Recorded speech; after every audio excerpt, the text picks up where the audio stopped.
We're drafting live tonight. 2 different drafts. One of them is a private draft. One of them is a draft number 1 of many for Battle of the Moon Men. The signed Garrett Wilson jersey that your boy Smitty's got right here for the taking. This signed Garrett Wilson jersey is going to a winner of whoever scores the most points in weeks 1 through 14 with one of the teams drafted in the Battle of the Moon Men series, which we'll be doing roughly 2, 3, 4 times a week amongst the underdog fantasy drafts that we're also going to do. So I'm going to send out a link. In fact, I'll put the link in the live chat right this very second. This is the Battle of the Moon Men link right now. Let me just go ahead and copy the link. Here it is. Here you go. You want in draft number 1, Battle of the Moon Men. Here you go. Draft 1 for the Garrett Wilson jersey. Boom. Boom. Link dropped. This will fill up very quickly. You can see on screen. Ron Navy's in here already. Your boy Smitty's in one of the spots. These are going to fill up very quickly. These are $5 drafts. I'm going to pin the link for this draft, and then we're going to get into an additional draft. 7 more before this thing's full. This thing will be full by the time the intro is done playing. The Fantasy Football Show begins right now. The FantasyFootballShow.com studios. It's the Fantasy Football Show live Monday through Friday, 7 p.m. Eastern. What is going on, good people? There we go. Wrong screen. There we go. We're doing it live. We're drafting 2 different drafts. This one's a slow draft that we're doing for the Garrett Wilson jersey. The speedy draft that we'll do all together will be a different draft. That will be one of the $10 drafts. So I'm gonna wait here until we fill this draft up, and then we're gonna go into do one of the $10 entries. The big board, which has the $1 million in prizes, 200K to first place, and that's a separate draft. We're not doing, none of those will count toward the Garrett Wilson jersey. The Garrett Wilson jersey will be all private drafts. Let me play this for you. It's time to give away a signed Garrett Wilson jersey. I think so. If you want a chance to win this beauty right here, Garrett Wilson autographed jersey. Smitty, that's mine. What do I gotta do to win it? Tell me now.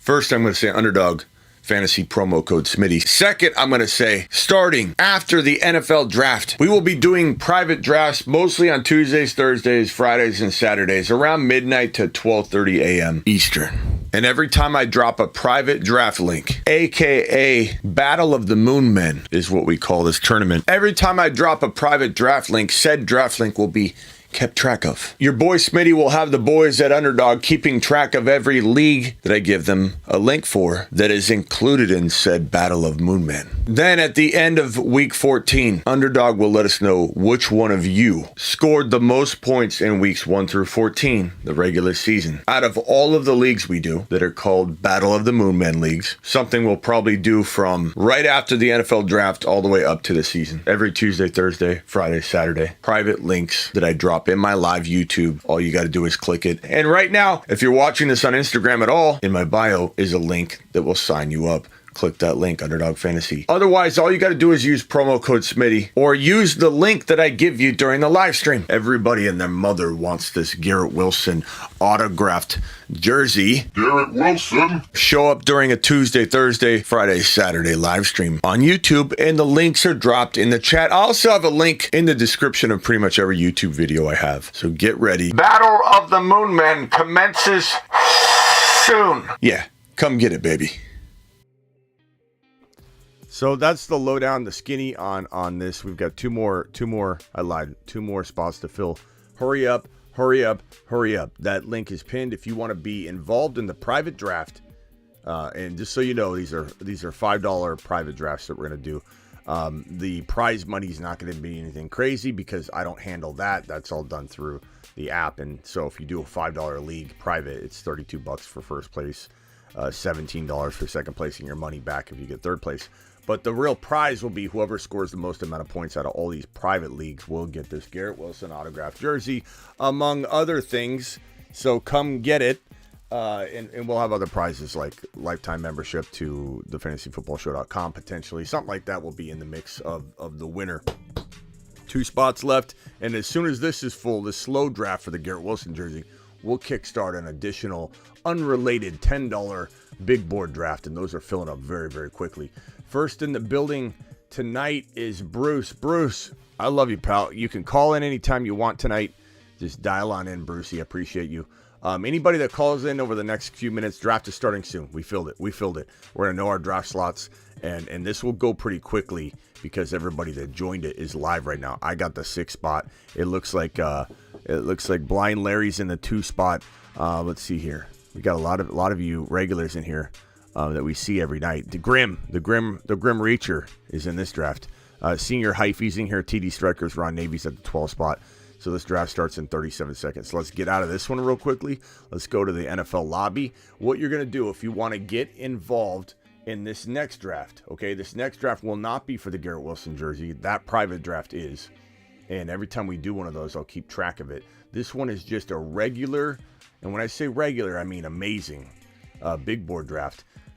That link right there, promo code Smitty, okay? I'm going to pin this link right now. Promo code Smitty, or the link which enters promo code Smitty for you.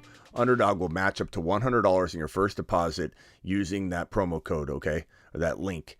And this right here, once you get here, you got to do this ahead of time because you're not going to get into the drafts if you're trying to do this on the fly. But if you miss out on tonight's draft, do it now anyway so you can get into the draft. We're going to go to the lobby on the app right here, the lobby. See these tabs right here? You're going to go to the lobby. You're going to be on home, okay? You have these little buttons here. You're going to be on home. You're going to swipe on over to the big board, okay? We're not going to get in yet. I'm going to give you a chance to click it. We're going to click the big board. Ready? The big board. How many? God, it's almost full. 1 million in prizes. I'm not clicking the green enter button yet. I'll tell you when to do it. $1 million in prizes. First place gets 200 grand. Second gets 50 grand. All the way down to 26th place to 100th place gets $1,000. So the prizes are amazing. Again, this is not the Garrett Wilson jersey. That draft just filled. We'll do one of those every night. That draft's full. This is same format, same scoring though. They use everything's the same parameters. QB 1, 3 wide receivers, 2 running backs, 1 tight end, 1 flex, and 12 bench spots. Click the enter button now. Click the enter button now. And I'm going to click it in 5 seconds. There's a little bit of a YouTube delay. Here we go. We're jumping in. Enter. Boom. How many spots are left? 5 more spots. So if you want to get in this draft, the non-Garrett Wilson draft, go ahead and jump into that. Let's go back to the active tab if you're unfamiliar with what's going on. Slow draft, 12-person draft. Look at this. I'm already, no, this is a different one. This is a different one. Am I on the clock here? I'm on the clock here. This is one I think I timed on. No, this is not one we did the other night. This is a different draft that I'm on the clock in, so you can help me out. Hurts, McCaffrey, Najee Harris, Devontae Smith, Mike Evans, Kyle Pitts. Javante's pretty nice here.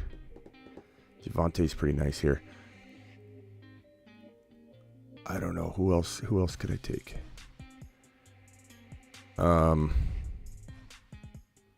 I think I'll do my usual. No, that's too early for Kamara. Let's see here. Let's go Javonte. It's a little early, but this is Snipe City with you guys.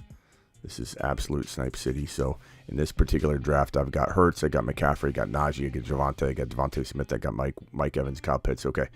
So we're going to go back to this. So we got the big board starts in 12 seconds. I've got the 4 pick. Looks like we got a few of you usual suspects in here. Harry Crumbs is in the building. TD Strikers, Ron Navy in the 9 spot. You got Damn the Grim Reacher at the 11 spot. Ryan Johnson in the 12. Attaboy. Attabrowskis. The draft begins now. Jamar Chase is first Jefferson's first off the board. This is in the regular $10, $2 million in prizes, big board draft. This is not the Garrett Wilson draft. I'll try and refer to these as the big board draft and the Garrett Wilson draft. Okay, so you know the difference. I'm on the clock here. It went 3 straight wide receivers. I'm gonna go McCaffrey here. It's not always my favorite look at a team because I feel like the wide receivers get gobbled up, but we'll see how it goes. JJ, Jamar Chase, Cooper Kupp, Christian McCaffrey to your boy. Tyreek Hill went number 5. Let's go out of here real quickly. In the active tab, you'll see Battle of the Moon Men number 1, as I've titled them. Battle of the Moon Men, we'll go into that.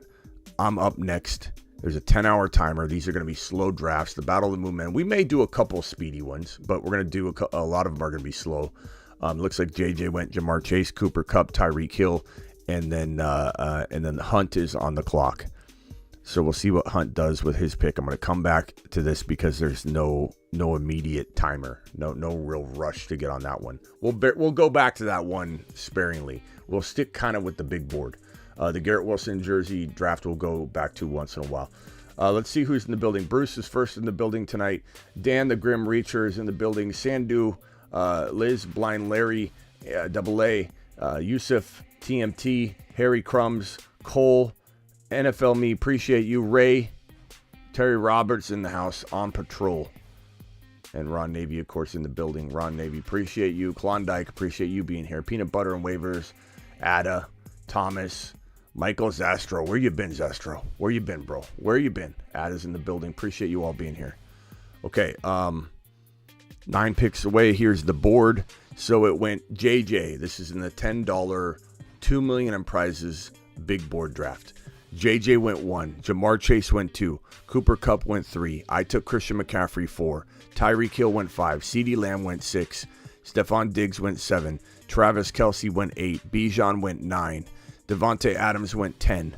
Garrett Wilson went 11. A.J. Brown went 12. This draft, we're focusing on a whole bunch of Patrick Mahomes talk. Where's his ADP? What's too early? What's too late? Whenever we do a draft, every single night that we do drafting, we focus on one player. Not that we don't talk about everything under the sun, but we do a real nice job of hammering home topics surrounding one player so we can get the most out of the draft, have a conversation that's organized, and really kind of hammer home whether a player is worth their ADP. You know what I'm saying? So tonight is Patrick Mahomes night. So let's celebrate. Mashed potatoes! Patrick, we appreciate you, and we're going to see where you get drafted, young man. After Devontae Adams, so went Bijan 9, Devontae Adams 10, Garrett Wilson 11. He's going so high. A.J. Brown 12, Saquon 13, JT 14. I noticed Saquon and JT are falling a lot because of the inflated A.J. Brown and Garrett Wilson values. Austin Eckler went 15. Chris Olave went 16. Amon-Ra went 17. Josh Allen went 18 to pair up with Stephon Diggs stack. Kelce and Amon-Ra, I like these teams. Chris Olave and Bijan, that's a really good start. Harry Crumbs is on the clock here. He's got CeeDee Lamb. He went Patrick Mahomes. So 19 overall is where Patty Mahomes went. 19 overall. So that's pretty good. That's about where he would go, I think. 7. What is that? 2.7. 2.7. So we'll adjust this. Let's talk about it. Is 2.7 too early for Patrick Mahomes? Is that about right? Is that a solid place to grab the guy? Let's have a discussion around it. Jalen Waddle just went. I'm on the clock. I've got Christian McCaffrey already. Jalen Hurts is there. Devontae Smith is there. Kenneth Walker. I love Kenneth Walker and Breece Hall here, but I do have. Man, I almost got to go. Jalen. I'm gonna go Jalen because you guys are all snipers. I'm gonna go Jalen. I got Christian McCaffrey and Jalen Hurts as a really, really solid situation I got going on there. JNH is on the clock. He's got Cooper Kupp. Real good teams. Let me get out of here real quickly and go back into the Battle of the Moon Men. It looks like I'm on the clock here. So Battle of the Moon Men. This is the Garrett Wilson jersey. They're all pretty much going to be slow drafts, and they fill up real quickly. So once every Tuesday, Thursday, Friday, Saturday, pretty much. There might be a night per week that we maybe don't do one of them, but for the most part, 3 nights a week, probably 4 nights a week, we're going to do Battle of the Moon Men drafts. 1 per night, not 2, not 3. Smitty, let's do another one. Each time we draft, there'll be one opportunity to get into a group of 12. Sometimes we might do 6, we might do 8, depends on the what we want to do. But we'll get into the Battle of the Moon Men one time per draft show. And this draft will be kept track of, and all of them will be kept track of. And the highest scoring team, weeks 1 through 14 regular season, that's how Underdog's going to do it for us. Weeks 1 through 14, whoever scored the most points in week 14 out of all these drafts, that person's winning the signed Garrett Wilson jersey. It will be yours for the taking, along with other prizes. Let me get back here. I got to come back. Let's see. Big board. Oh my God, I'm on the clock here.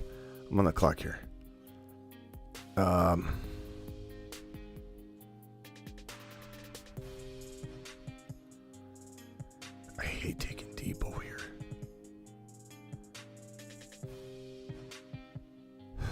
I hate doing this. I find myself in this draft slot with you guys. I normally would have like Devontae Smith, but with you guys, he gets sniped. So I would have stacked Jalen Hurts and Devontae. But Debo's not bad. I stacked the Kansas City Chiefs guys. It's hard to not do that move right there. It's hard to not take Kansas City Chiefs, Niners. It's hard to not stack 2 Niners in that situation. I like Pollard a lot too, though. I'm not going to lie. I almost want Pollard. So it feels a little early to some people, but I don't mind it. Mahomes and aging Kelsey is his next top receiver. Doesn't learn the playbook. Look, Sky Moore is going to have a nice little year, and they may go after Hopkins. They may draft a wide receiver.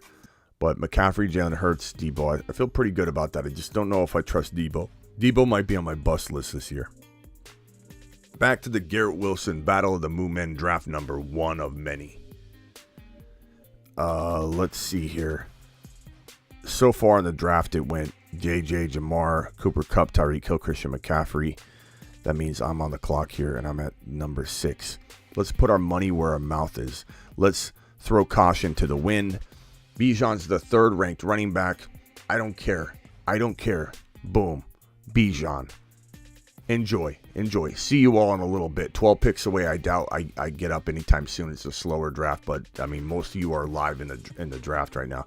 Boom, Bijan. Bump his ADP, big deal. I don't care. I don't care anymore. I can't trade. If I could trade, I'd trade down.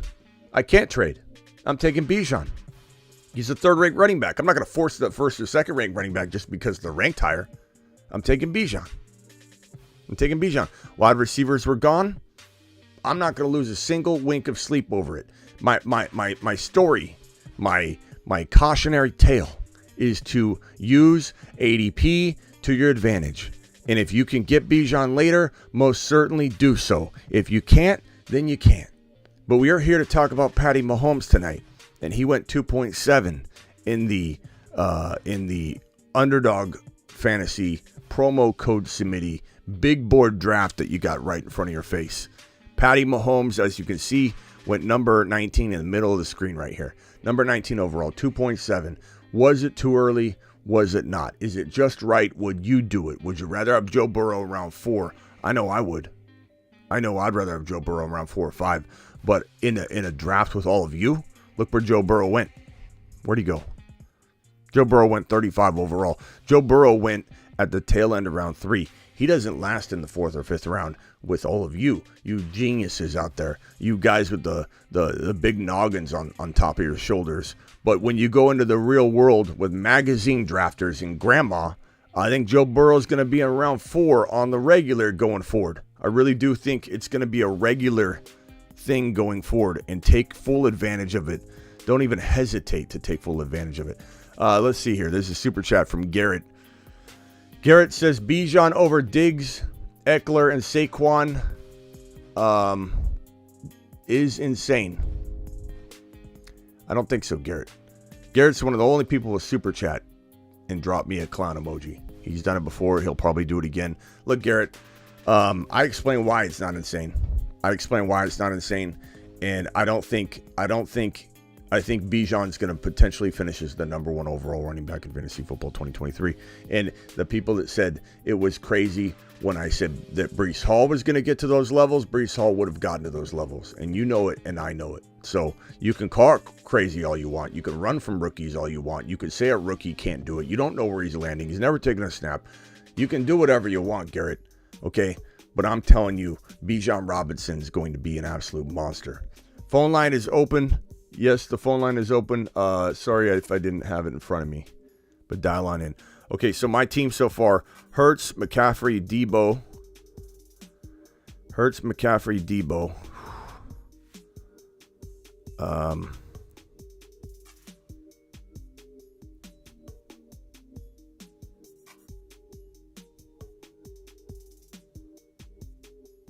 It's a little early, but I'll take him. It's Snipe City, so at this point you gotta take what you can get. I wanted Ridley a little bit, but just felt a little too early. I didn't want to force Ridley here. It was just a wee bit early for me. All right, dial in if you've got a question. Sorry if I didn't see the phone calls before getting caught up here. Let me go right over to Battle of the Moonmen real quickly and see if I'm up. I'm 9 picks away. Battle of the Moonmen. My pick again was Bijan Robinson, and I'm not apologetic. I apologize to absolutely no one.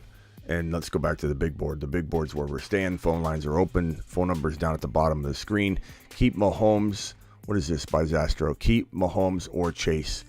I mean, if it's a 1 QB league, you keep Jamar Chase. You have a likelihood of pulling in a Mahomes again. On the clock, I've got McCaffrey, Najee, Jalen Hurts, Debo.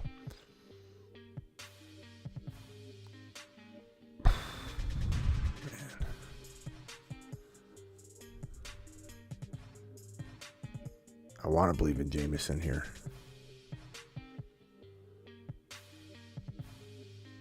It's a little early. I'm going to go Mike Evans. I think Mike Evans has the potential to be a little bit deceptive. You know, we worry about Baker, we worry about Trask, we worry about the offense, but this is a guy that's probably going to consume a lot of targets, and I do think that as bad as Tampa could be record-wise, at least Tampa will... phone lines are open. At least Tampa will, I don't know. They'll be throwing a lot in the third and fourth quarter. Let's go back to the board.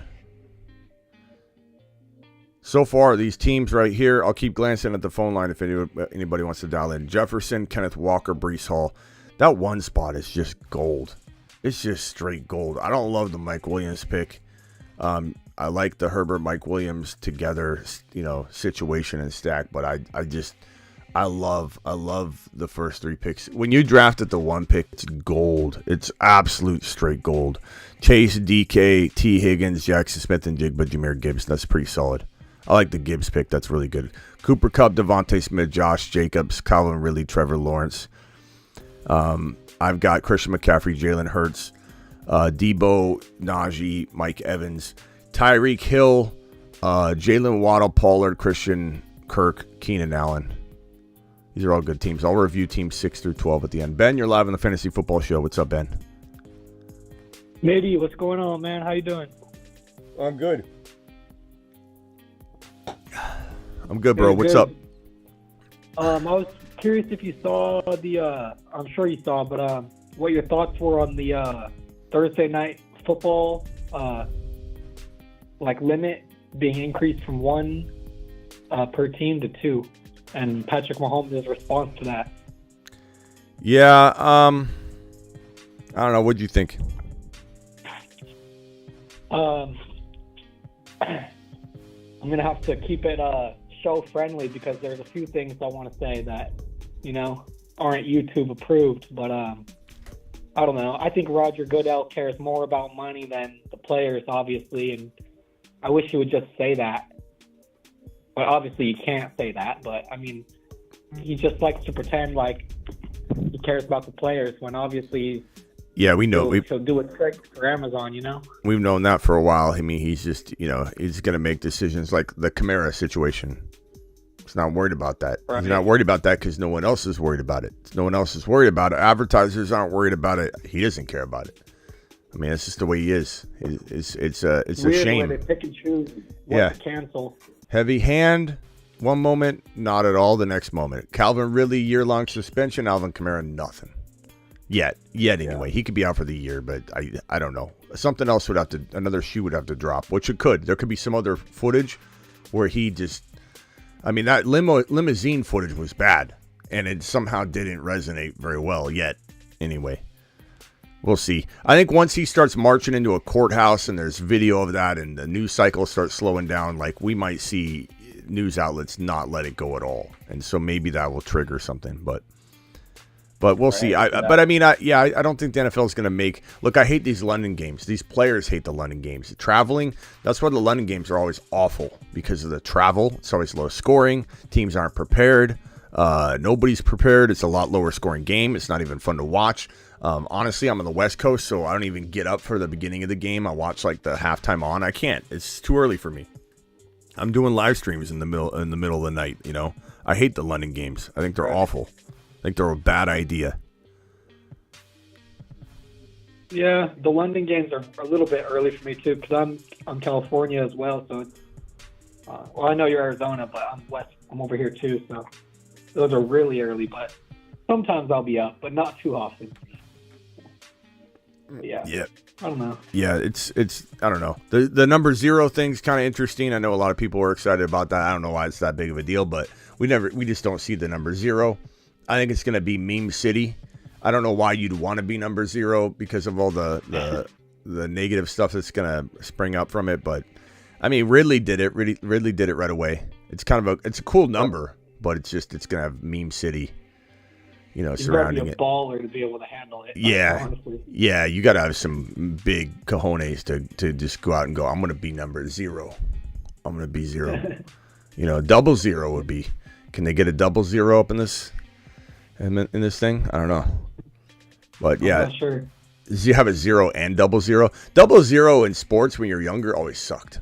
Like anybody who was 00, they're awful. I picked it one time for hockey. I never knew there was maybe in hockey it's like good. a sigma behind it. But maybe in hockey it's good, but anybody's 00, it's always like the wrong size jersey that someone throws on. It's been sweated in. No one even washed it. It's we'll see. Really? We'll see what Calvin Ridley can do with it. It might be a cursed jersey. Watch it be a cursed number. Whoever wears wears 0 in the NFL, it's gonna be cursed. Watch. I can just see it now. Yeah. It's gonna be one of those awful. I got a bad feeling when I saw that he was gonna wear that. I got a bad feeling as well, but doesn't feel very. It's too prophetic.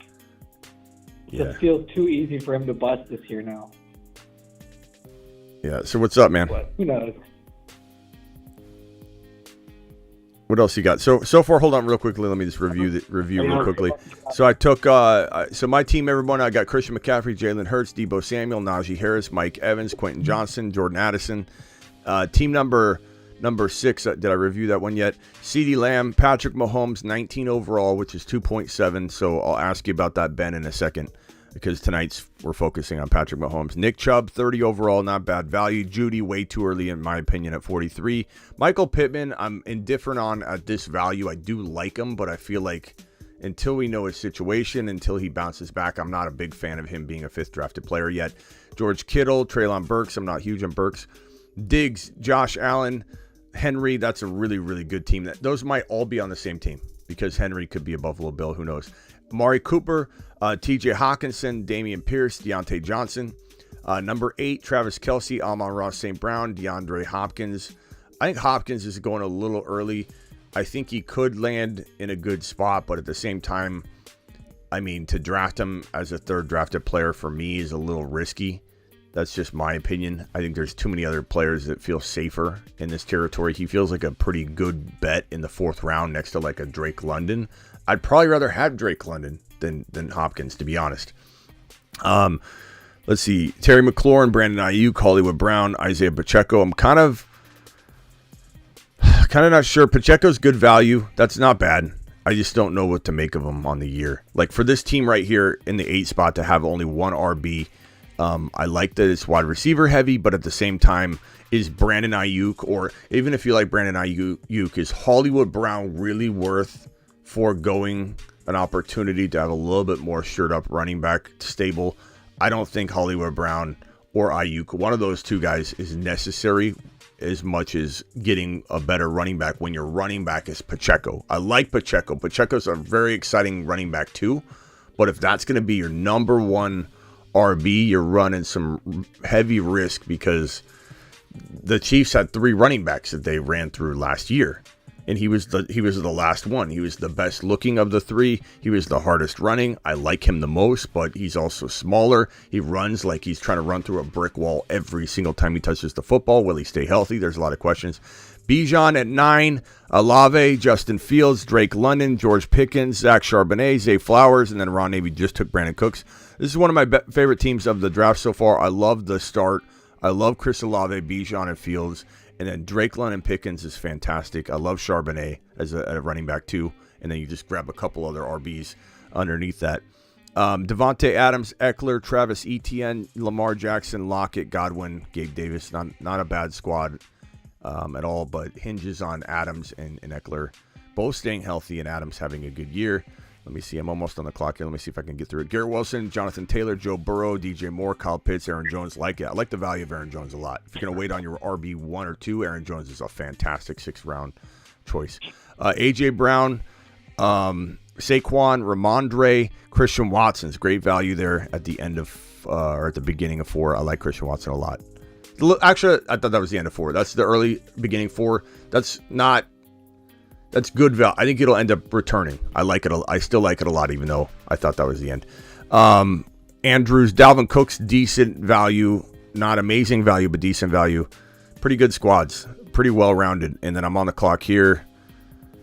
What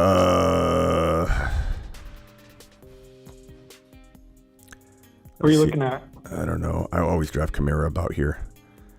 I've got 4 wide receivers. I got 2 RBs. I'm pretty good at RB, but I always like looking at QB here. But I'm just gonna go Kamara one more time. I just love him best ball. I absolutely love him in best ball. POS, not a fan. Total avoid in a lot of redraft scenarios, but in best ball, he's gold at, and normally he goes round 9, but when we draft together at Snipe City, so like everybody gets moved up about a half a round. It's really, really strange when we draft together.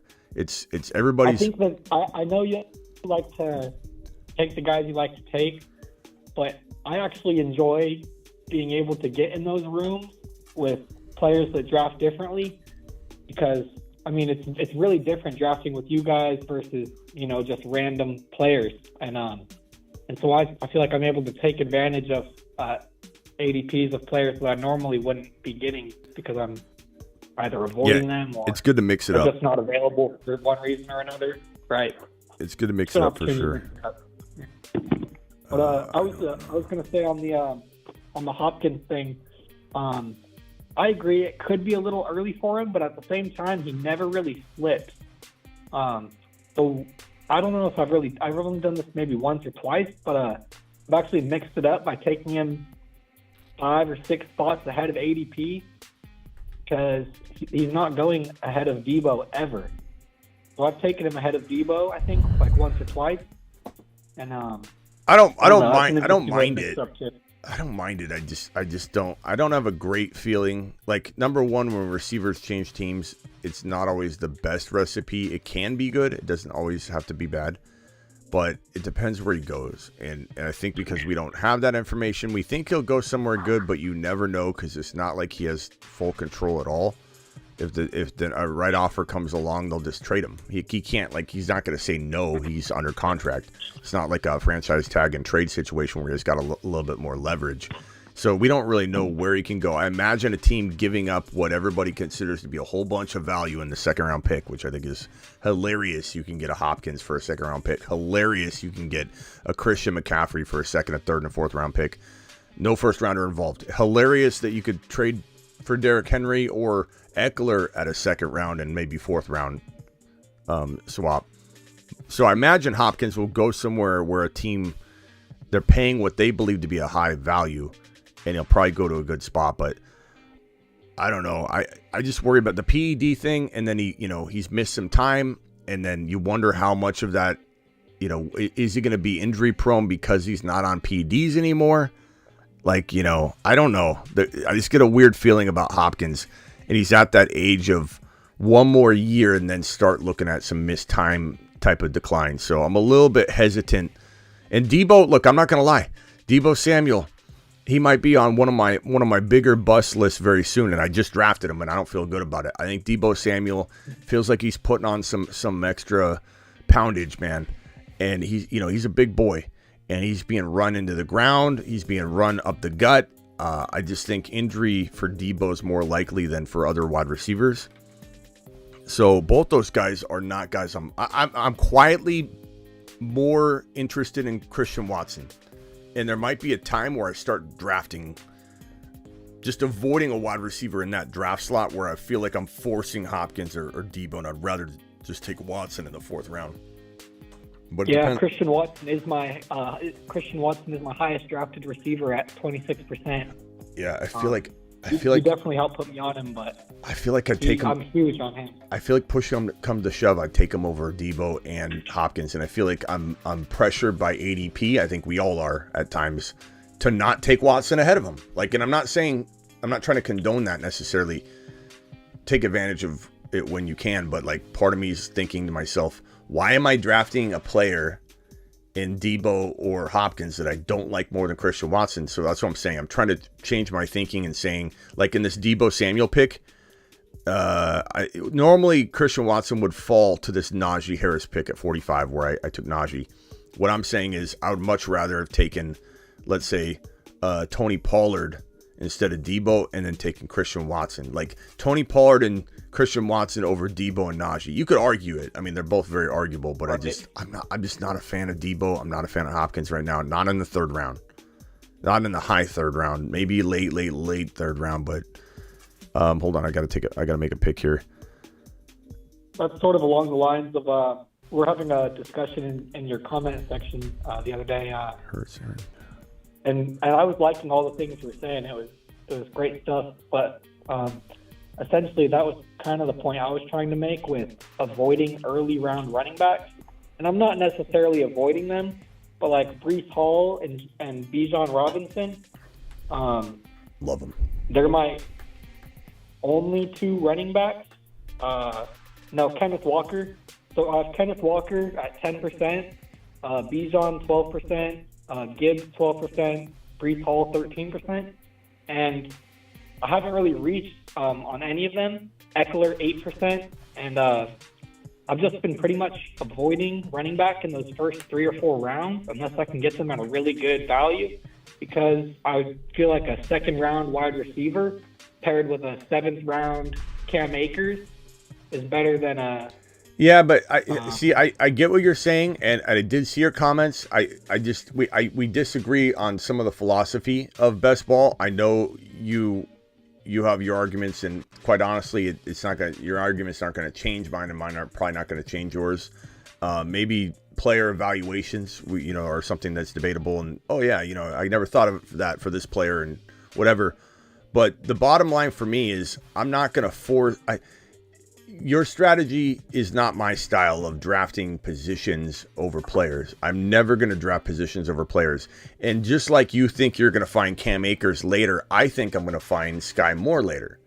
So it goes both ways. And that's why I would rather get the player that I feel is best player available. And I just have faith in my deep wide receiver drafting or deep running back drafting, whatever scenario we're trying to talk about, how you should go this position here because of the requirement and to try and get something that's different than other people. I ultimately, we don't know what the trends are going to be until everyone's drafted. So we can't really even predict a lot of the trends. We can try and speculate, but I'm going to try and knock every single pick out of the park. And by doing so, at the end of the day, I feel like I'm going to put my team in a better position to win. And I'm stacking where I can. Like even here, you look at my team right here. I'm stacking where I can. I got Aaron Rodgers. I got Lazard. I got Christian McCaffrey. And I've got Deebo. I've got like a little side cart stack there. I do what I can where I can. But at the same time, without even knowing bye weeks right now, without knowing a lot of things, I think it's hard to really game plan, like a lot of people suggest, no offense, to try and combat something you have no idea what the trend is even going to be. And the whole argument about not taking Mahomes Burrow in the 3rd round if you don't have Chase, I don't agree with it at all. Not even 0.1%. Do I agree with that thinking? Do I think I want Chase and Burrow together? Yes. But I'm not going to avoid Burrow because someone in later rounds is going to have Burrow and Chase. Like we talked about, Burrow could run for 2 touchdowns. Burrow runs for touchdowns all the time now. Like you can't avoid a player because you don't have the stack. Because who's to say you're going to find a stack when you avoid that player and go draft a different quarterback and someone snipes the wide receiver from you? And then at what point does it matter? Like you can't plan at every round to have exactly the diversification you want to be avoiding talent when it's on the board. It's too much value to leave on the table. The Joe Burrow in round 4, not even round 3 anymore. Joe Burrow round 4. I will never pass on Joe Burrow in round 4 or 5, no matter what. Who has Chase? Who has this? Who has that? I'll stack in other ways. But Golf, appreciate that. Hey, Golf, I didn't say thanks for your super chat the other day, and I really appreciate you. I didn't see it, so my bad, Golf. Golf to the moon. To the moon. Go ahead, Ben. No, yeah, I hear you. He could rush for 2, 3, 4, or he could pass the touchdowns to. Thank you, Golf. The tight end, or Jamar Chase could not do get anything hurt. in the. What if he gets hurt? Mean, Jamar Chase gets hurt. Yeah, I know what you're saying, and I'm not saying you don't have an argument to be made if you can incorporate what you're saying in flow. Like what you're saying is all legit. It's just if it's in flow of draft, it makes sense. I don't care if it's best ball. I don't care if it's redraft. I don't care if it's dynasty. I don't care if it's auction. I'm never going to be going after a position. I will always be going after player. And if I hit a home run with every pick that I make, and like I said, if let's say I'm going, like right now, I'm going pretty heavy RB in this, and a lot of people don't like that. A lot of people feel like, okay, I wouldn't have gone McCaffrey, Najee, and Kamara. I wouldn't have done that. I would have taken a wide receiver, and some people go like 7 wide receivers. But I believe I'm going to land one of these rookies. I believe with a couple of sleepers, and maybe I don't land them in this draft because I'll get sniped, but they'd be there in other drafts. I feel like the argument though is that even if your thesis is correct and that Burrow has a great game, you're paying a 3rd round value that other people have gotten in the 5th round. I'm not paying 3rd round value though. He's in the 4th or 5th now. Right, no, that's what I'm saying. But I mean, I've seen him go in the 2nd or the 3rd. Yeah, but if he's going there, he's going there. Like I'm not going to avoid it because I'm trying to predict that he's going to fall. He's been falling because Fields has been rising, and when one player rises, sometimes it squeezes down somebody. So like at the time, Burrow was a top of 3rd guy, and he was worth it because that was his value. But now, any draft that I have where I'm getting Burrow later, I clearly have an advantage over my previous teams where I drafted Burrow early. But you can't control, those things. Well, I mean, to a degree, you can kind of sort of predict. I was taking Fields over Burrow for a while before they swapped. Yeah, I mean, I got a lot of Fields shares too. I like Fields a lot. I'm not avoiding Fields, but even so, Burrow, if you, I've got 11% Burrow, and that's just because I'm not really taking a strong stance on QB. My strongest stance is Justin Herbert, 16%. But you also have to consider this is like just because I took Burrow in a draft, let's say I took Burrow at 3.2, does not mean that won't be my very best team that has the most chance to win. Because if I landed my wide receiver, like let's say Jackson Smith and Jigba was going around 6 then versus now he's going around 4. If just use that example, like everything's relative. Players are rising and falling. And you're only competing with yourself every time you're on the clock is the way I look at it. So if I'm taking players and I'm diversifying as best I can versus what I expect people to do, because I don't want to have the same team someone else has. I want to draft players that other people might not draft. I like drafting what's his name? What's his name? Running back, small little guy. What's his name? Ian Mitchell? No. Deuce Vaughn? Deuce Vaughn, yeah. I've been drafting Deuce Vaughn a lot at the end. I'm doing stuff to separate myself and have that like X factor type player. But again, if in drafts where I've taken Burrow in the 3rd round, I may have, in some cases, believe I have hit an absolute smash of a home run with the wide receiver. So, like, example, Watson was going around 6. Watson was going around 5, 6. And a lot of those times where I drafted Burrow in top of round 3, I got Watson. Watson's now climbed, Burrow's fallen. It's all very relative. Like, I'm just trying to hit a home run every single time I get on the clock. And I think people just get so caught up in chasing this weird, strategy that can really work out, but it's harder than it sounds to have everything fall into place the way that you're trying to predict it to fall into place. Let's see here.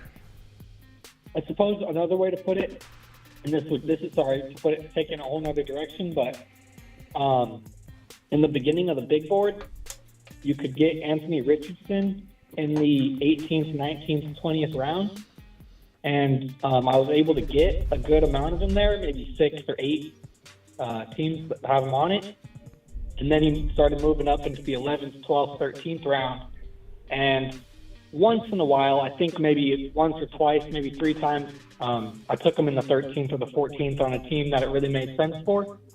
But basically the idea was that since I already got my fair share of Anthony Richardson at an extremely good value in rounds 18, 19, and 20, I can basically essentially fade him for the rest of this draft. And if he performs well enough to outperform his round 13 ADP, then those teams that I have him on should smash. Yeah, but here, I can reset my ADP for him in the next tournament. Yeah, here's where I think that's overthinking. I hear it and it makes logical sense there, but you're assuming the rest of that team is balling out. You're assuming, like, just because when I hear people say that, hey Smitty, if I get so many shares of this player, I want to avoid that player because I've drafted him, and you definitely want to diversify. But the reason I keep drafting some guys repetitively and I own a little bit more share than I thought I would is because in that particular moment when I drafted that player, I felt like my team was going better than it's ever gone before, and I'm like, you know what? Normally I would diversify here, but I feel like I'm building the team here. And if you ever have that vibe, you're building the team, why avoid Anthony Richardson at all if you think Anthony Richardson's going to actually ball out? Because this might be the team you need him most on. I get what you're saying, and we could argue back and forth on it. I'm never going to agree with the general sense of, I think, the what you're explaining, even though I agree with it within flow, the confines of flow. But this goes back to the age-old argument where people would debate going early quarterback. Your argument's sound, it's just within flow. But people would come to me and say, Smitty, never draft a quarterback early. Never draft a quarterback early. There's too many quarterbacks that fall late, and I can draft a wide receiver in round 3 where you're drafting Burrow, and I can get my whatever, Danny Dimes combination of guys in round 12 or 13. Well, good. Like, go do that. I'm going to go draft Burrow, who I expect to outperform what you clearly expect him to do, because I think he's going to throw for 40 passing touchdowns this year, run for a handful, and have a 45 total touchdown season with a revamped offensive line. So I'm drafting Joe Burrow. I'm not worried about whether there's value anywhere else. I want Joe Burrow. And if Joe Burrow's a late 3rd round pick, and let's say I don't take a wide receiver there, well, guess what? If I think Quentin Johnson's going to have 10 touchdowns, or if in the case of Watson, who used to go very, very late, instead of grabbing, someone might say, oh, you can grab a Trevor Lawrence in 6. Well, I love Trevor Lawrence. I'm not ripping on that strategy. But while you grab Trevor Lawrence in 6 and you grab a wide receiver in 3, I grab Joe Burrow and I grab Watson. How does that look for me now? For all the drafts where I drafted Joe Burrow at the top of 3 and Watson in 6, and somebody said, oh, well, I took Trevor Lawrence in 6 and I took a wide receiver in 3, I like my side better. And so it just comes down to that argument. It's the same argument with what you're saying. But again, in terms of flow context, you're correct. And I always try and do some of the things you're saying, but it has to be, it's not forced. Oh, I'm going to time out here. Hold on. I hear you. I don't know. I think that is definitely the way you want to do it in redraft. because you're not going to be competing with teams that have him and have the same player as you in different spots. But I mean, I do hear what you're saying. The teams where Watson was going later. Yeah, Watson. I've been on Watson. You know, we've both been on Watson. You put me on Watson. My most drafted wide receiver, Charbonnet. My most drafted running back. Look, the bottom line is preference too. Like there's no right or wrong way to draft in these. Yeah. And honestly, one person drafting one time, even though the odds are against it, doesn't matter. Like the way that I look at it, life, and the way that I look at like things like that is you're drafting against yourself. It's you versus just making the best picks you can make. And in the case where, let's say you got to diversify, I could even argue against diversification. I could say that what if I'm right on Bijan and Christian Watson, and I'm right on Sky Moore and a bunch of these players, and I just keep drafting that same team over and over. One might argue you need to diversify. One might argue what you're going to argue, which is that there's different there's different segments of these drafts, right? They have the mittens, they have the big boards, and you might want to do something different based on ADP or whatever. But I could argue, if I wanted to, that you could draft the same team over and over and over and over, and the variation you get by natural course of just getting sniped and everything might give you every single combination of the breakout players you predict, and it's going to hit for you. If you hit on it, you're going to win because you have every single combination covered within reason. It's similar to doing like a bracket. When you're doing bracketology, is like a lot of times I'll do a bracket and I'll do the same bracket with just a little bit of fork in the road change. Go this way, go that way. Hold on one second. Yeah, sorry, very true. I do got to bounce. One last thing I want to drop. No more Rodgers in round 7 though, all right?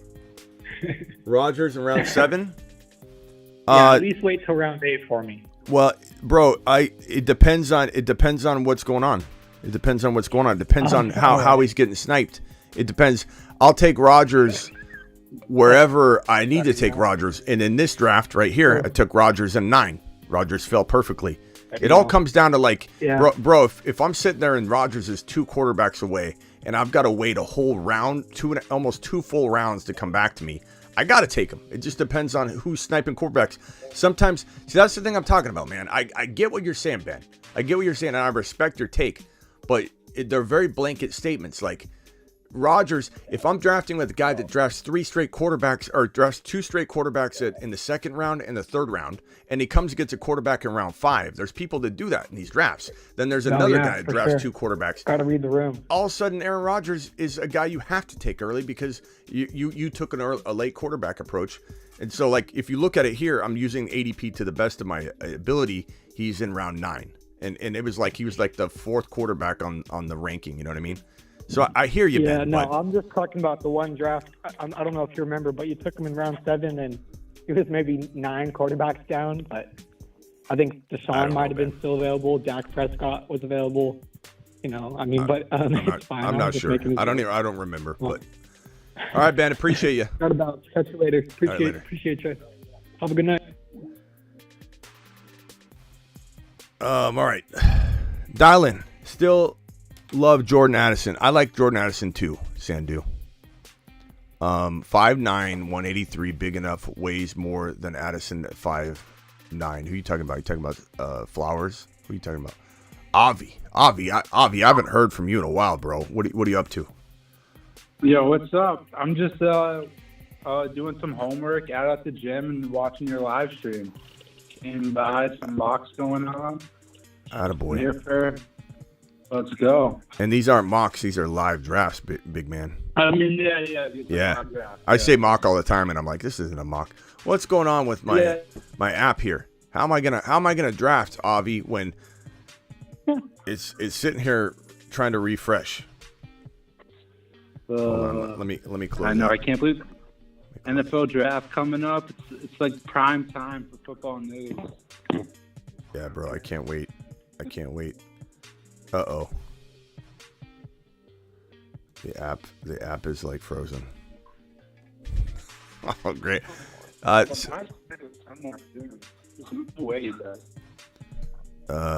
anybody else's app stop working?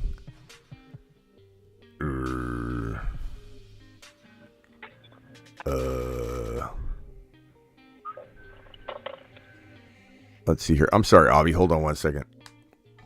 Look, it's just sitting here. Dylan. It's just sitting here. Maybe maybe my internet's. Hold on. Let me get off the Wi-Fi. It could be my Wi-Fi down. I got two. Yeah, it's my Wi-Fi. I got two internets here at Casa de Smitty. I learned my lesson when I first started live streaming. One pick away on the big board. All right, so Avi, tell me what you think of my team so far. I got Jalen Hurts, Aaron Rodgers, Jordan Love. Clearly going to be on different teams. That's my quarterback rotation. I love doing that. I don't care what anybody tells me. You can call in and tell me my strategy's garbage. I could care less. I know Ben doesn't like half of what I'm doing with best ball, but this is my take on it. Everybody's got different takes. I love going 3 quarterbacks like this. That optimal scoring. I'm gonna have the best quarterback value. Oh my God, I'm gonna time out. Hold on. Wide receiver. Let's go Mechie. I'm gonna time out. I gotta grab somebody. Okay, so here's my team. Jalen Hurts, Aaron Rodgers, Jordan Love, Christian McCaffrey, Najee Harris, Alvin Kamara. So Jalen Hurts, Christian McCaffrey, Najee Harris, Alvin Kamara. Debo, Mike Evans, Quentin Johnston, Jordan Addison, Alan Lazard, DJ Chark, Mechie. Tight ends are Dalton Schultz, Okonkwo, and Darnell Washington, the 6'7" rookie. Not a bad squad. I like this team. You there, Avi? Avi's so blown away by the team, he says. Avi? Apparently Avi's gone. Michael K. CPA in the building. Appreciate you, Michael K. Isn't Avi off at college getting smart? I think so, Double A. I think so. Avi didn't... He might have to go to bed. He bounced out. Although he could sleep on the show. What's he doing? Take a cat nap on the phone line. What are you doing? Darius Slayton's not a bad option here. Avi, you know you can just take a little cat nap right on the phone here. Did you know that Rockout fell asleep on the phone line? No, I did. It was just a service. I don't know what happened. I couldn't hear you anymore. But I saw the team. That's 10 out of 10 completely, like major upside at every position. I think so. Yeah, I took Slayton. I got 1, 2, 3, 4, 5, 6, 7. I got 8 wide receivers already. So I got 3 tight ends. I got 3 quarterbacks. I think I'm good there. I just need to. Could see You what? Oh, Avi. Mm-hmm. You're cutting in and out again, Avi. Value you got him at? It's like crazy. What value? Which player? Kamara and Najee. I bet people would be like, your running back room could bust. Because, they're a little iffy going into this year, but they're still sound running backs. So we're going to get the work. This is one of those situations where if I land these RBs, if McCaffrey and Najee or McCaffrey and Kamara land, that's like win a league, move right there. Like that's banking. Now I will say I kind of wish like if I was drafting without you guys, I think my 4th player instead of being Mike Evans would have been Watson, and then I would have had Debo and Watson, or I would have had London and Watson instead of Debo and Evans. Like if I was drafting outside of our Snipeville community, I would have had this team would have had Hurts, Aaron Rodgers, Jordan Love, Christian McCaffrey, Najee Harris, Alvin Kamara, and then I would have had Watson, London. I think Avi left again. Ron, what's up, man? You're live. Let's take a look. Hey, what's going on? Let's take a look at you. That's it. Because I'm in 2 big boards at the same time, and they're both drafting about the same spots at the same time. Yeah. I got 2 internet connections because I learned my lesson. Like I said, the first time early on when I started going live, in internet, when you're going live as much as I am, your internet connection, you just don't really realize goes up and down like anybody's internet connection. So I have 2 internets that I flop back and forth between if I feel something's lagging or if it cuts out real quick and my system says you're not online, and then I switch over.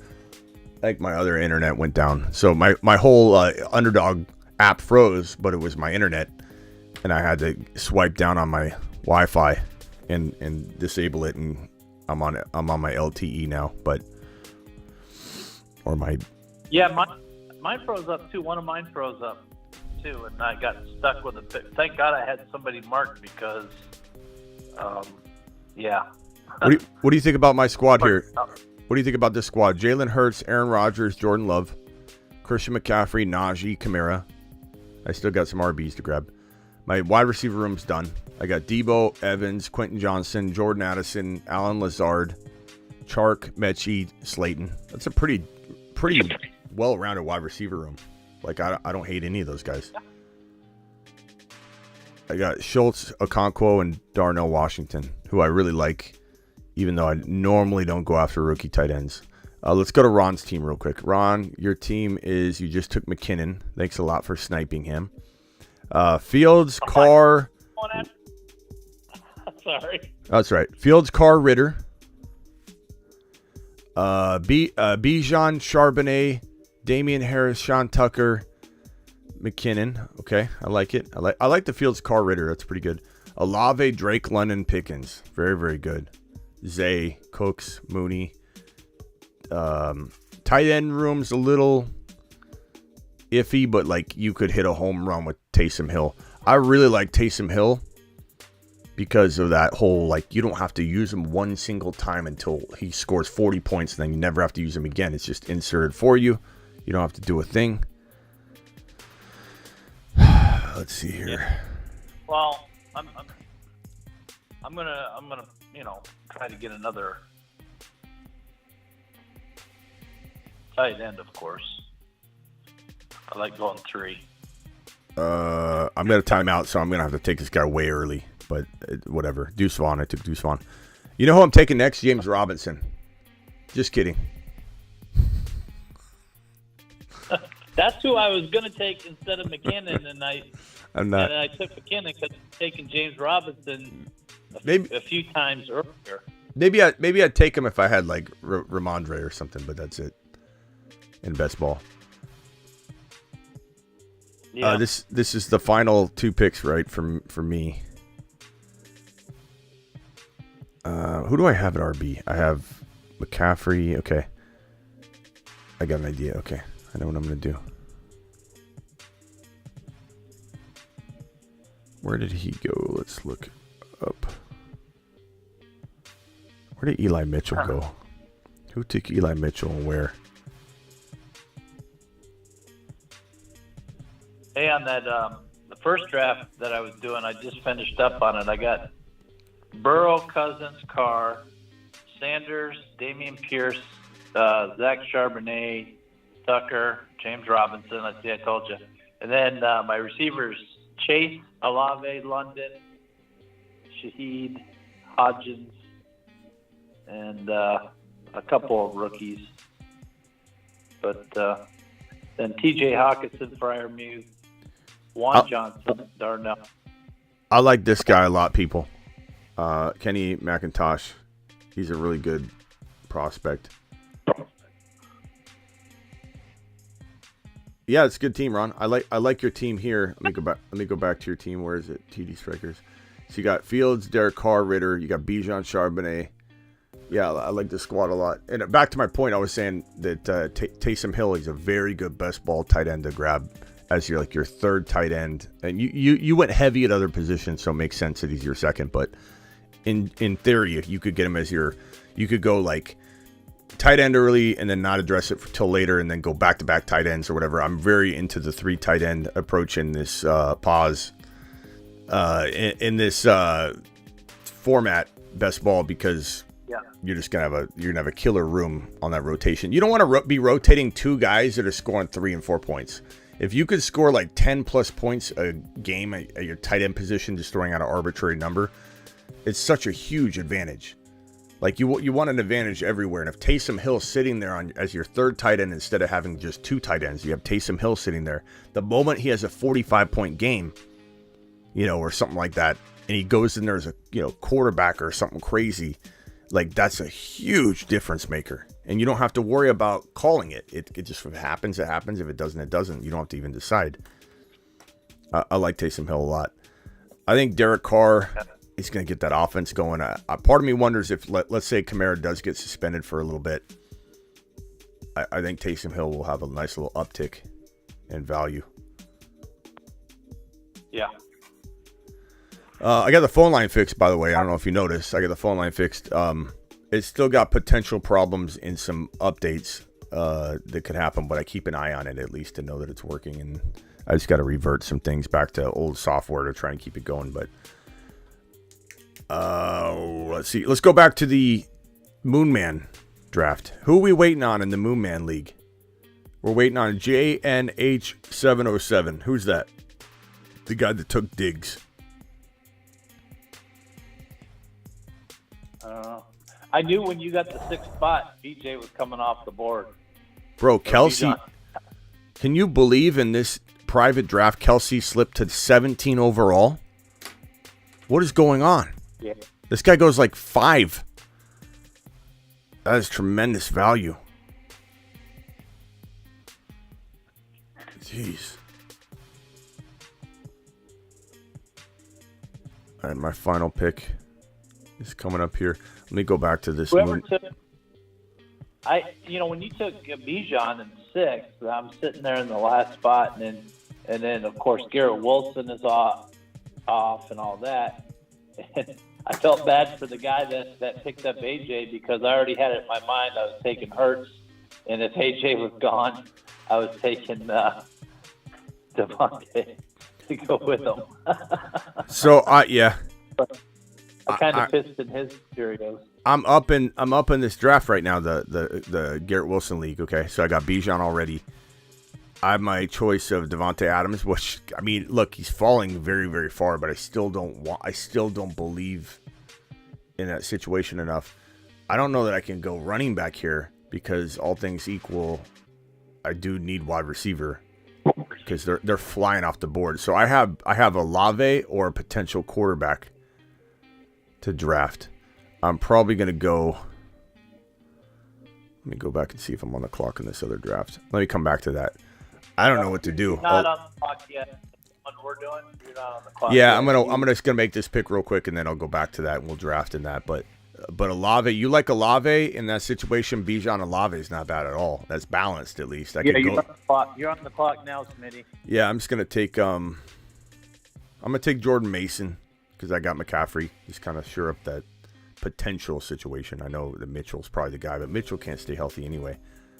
So Jordan Mason, McIntosh, Deuce Vaughn, Alvin Kamara, Najee Harris, Christian McCaffrey. Three quarterbacks in Hurts, Rodgers, and Love. I got 8 wide receivers that I think is a very deep wide receiver room, and I got 3 really good tight end prospects in Schultz and Conquo and the 6'7" Darnell Washington. So I'm liking that team. And I already reviewed everyone's team, so I'm not going to review them again. Let's just wait and see what the scores are.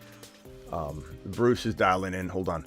Brucey, I gotta say, Bruce, I'm so glad to hear your voice or your snoring. Either one is acceptable on this show anytime you want. You sleep on this show anytime you want, Brucey. I want you to know that. All right. I might have to. Yeah. So how you doing, bro? What's going on? Talk to me. I when I had my seizure, the only reason I was snoring is I fell and I hit my head. It knocked me, and legitimately knocked me unconscious. I hate hearing that because here we are thinking you're just sleeping and you're telling us you had a seizure, and it's just, I feel awful. We all feel awful. But Bruce, I want you to know that, like, this is your home, bro. This is your home. Thank you. We appreciate you. And good God, Bruce. If I would have known you were in trouble, we kind of wondered if you were having a nightmare, if there was something wrong. Isaac fell asleep. We knew Isaac was probably okay. Rockout was the originator, the inventor of falling asleep on the show on the phone line. He was fine, and we just thought you were probably either. God, you were in pain. I feel awful, Bruce. I feel absolutely awful. No, I go numb. My whole body is numb. The only thing I do is I need help to get the hell up. I feel so awful. I can't get up on my own. Bruce. The parallels are weird because Smitty, on your intern show, you got Tom on there who falls out of his chair as a comedian, a narcolepsy attack, and now Now it's happening on your real show. I know. And to be quite honest with you, that my show having Tom with narcolepsy that was first. That was there before any of this stuff popped up. So it's either me predicting the future of what's going to happen on my phone line, or I don't know, or it's some sort of like, I don't know, it draws people in. Like my phone line's dangerous. It's like it's like, what's that movie where the TV's like all fuzzy and Poltergeist? It's like a Poltergeist line. But Bruce, Glad you're all right. Yeah. Oh, thank you. Real quickly, guys, hang tight. Garrett, who called me a clown earlier, or he drops clown emojis for me all the time. $1.99 super chat. Appreciate you. Golf, are you still here? Golf dropped a super chat the other day, and I didn't see it until after the show, or he was gone by the time I saw it. Golf, appreciate your earlier super chat, and appreciate your $10 hauler. All $10 haulers get a moonshot. To the moon. So very, very appreciative of Golf. He's always helping keep the lights on. Golf, you're the man. You're the man, Golf. Truly. Ron Navy, obviously, too. Ron, if I don't say thanks enough for all that you drop, thank you, Ron Navy. I'm telling you that right now. Bruce to the moon, says Neil. Neil dropped a $2 hauler just to tell Bruce to go to the moon. Bruce, I'm sending you to the moon. I'll tell him I said thank you. Neil also says $5 hauler. Smitty, how many duos are there that you like more in the first two rounds over Wilson and Bijan, excluding QBs? That's a great question. Like, what's my favorite combination? Like, if I go to a draft right here, I would say my favorite combination is Bijan at like 12, Garrett Wilson at 12, and quite honestly, Joe Burrow and another player, obviously. So Joe Burrow's the 4.1 for me. So it's 37. So if let's go back to the other draft and look at that. Let's go to the completed drafts. We'll go to the big board, and we'll go to this most recent draft, and let's view the draft board. So if we look at this draft board at the 12. With your Christian McCaffrey, Najee combo, I think you're going to be really surprised. I mean, I know Najee's not your favorite, but I think he's going to have a blow-up year this year. You got Hurts, McCaffrey, and Najee. That's bad. That's badass. Like I said, if I was drafting without all of you guys, that Debo and who was my other receiver? It was Debo and Evans. My Debo, Mike Evans would have been Watson and London. Yeah. Like, and one could argue those are the same value, but I would argue that Watson and London are going to be a lot sneakier. But to answer the question here of Neil's, from this 12 spot, you don't see it on this board because everybody sniped at one another. But Joe Burrow usually falls to that 4.1. Christian Watson, I could take a tiny bit early at 3.12. So my favorite start, honestly, might be Bijan, Garrett Wilson, Christian Watson, and Joe Burrow. Like, that's a really great start from the 12. But my draft slots have different things that I like. Like, take a look at this guy's right here. JJ at 1, Goon Squad. JJ at 1, Kenneth Walker at 24 overall, 2.12, and 3.1 Breece Hall.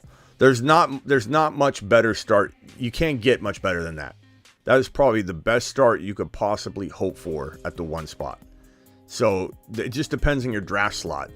Like Ron said, this Christian McCaffrey, Jalen Hurts, and then it normally wouldn't be Debo. It'd normally be a different player. Is Jay Goon one of ours?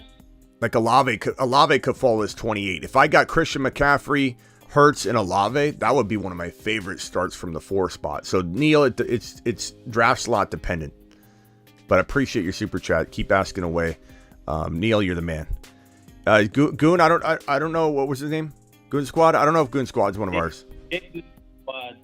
But I mean, I like the way he stacked because I mean, you're right. He got Walker and Hall, and then smash. He got Herbert early, and then he picked up Cousins to stack with JJ and Williams.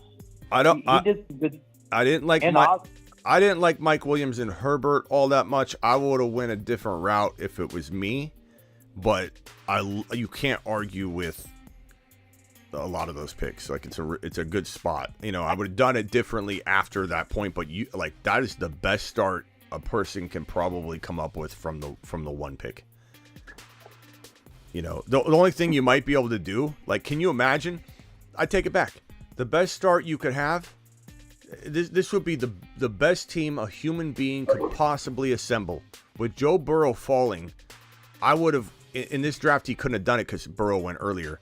But you could get JJ, Kenneth Walker, Breece Hall, Joe Burrow. That right here, right now, I'm telling you that is the best 4 you could possibly think of. You know, and I know it's or Chase. How about Chase Burrow? So Chase, Kenneth Walker, Breece Hall, Joe Burrow. You could go that way. Yeah, that's what I was going to say. You would want JJ over Chase if you know you're aiming for Burrow. No, Brucey. I'm going Jamar if I know that. I'm kicking myself later. I'm literally just upset, just bashing my hand against the table here, going, why didn't I take Chase at 1 instead of Jefferson? Because they could have Burrow and stacks are fun and they're advantageous in best ball when you're not forcing them. And there's a lot of times, and Ron could probably attest to this, that you don't go because you've been kind of drafting a player too much. And you're like, I'm going to diversify. You don't go with like Jamar Chase, and then Burrow falls to you, and you're like, son of a B. You know, son of a B, Burrow fell. Or you go Hurts in round 2, and Burrow falls to round 5, and you're like, what in the hell? What's going on here?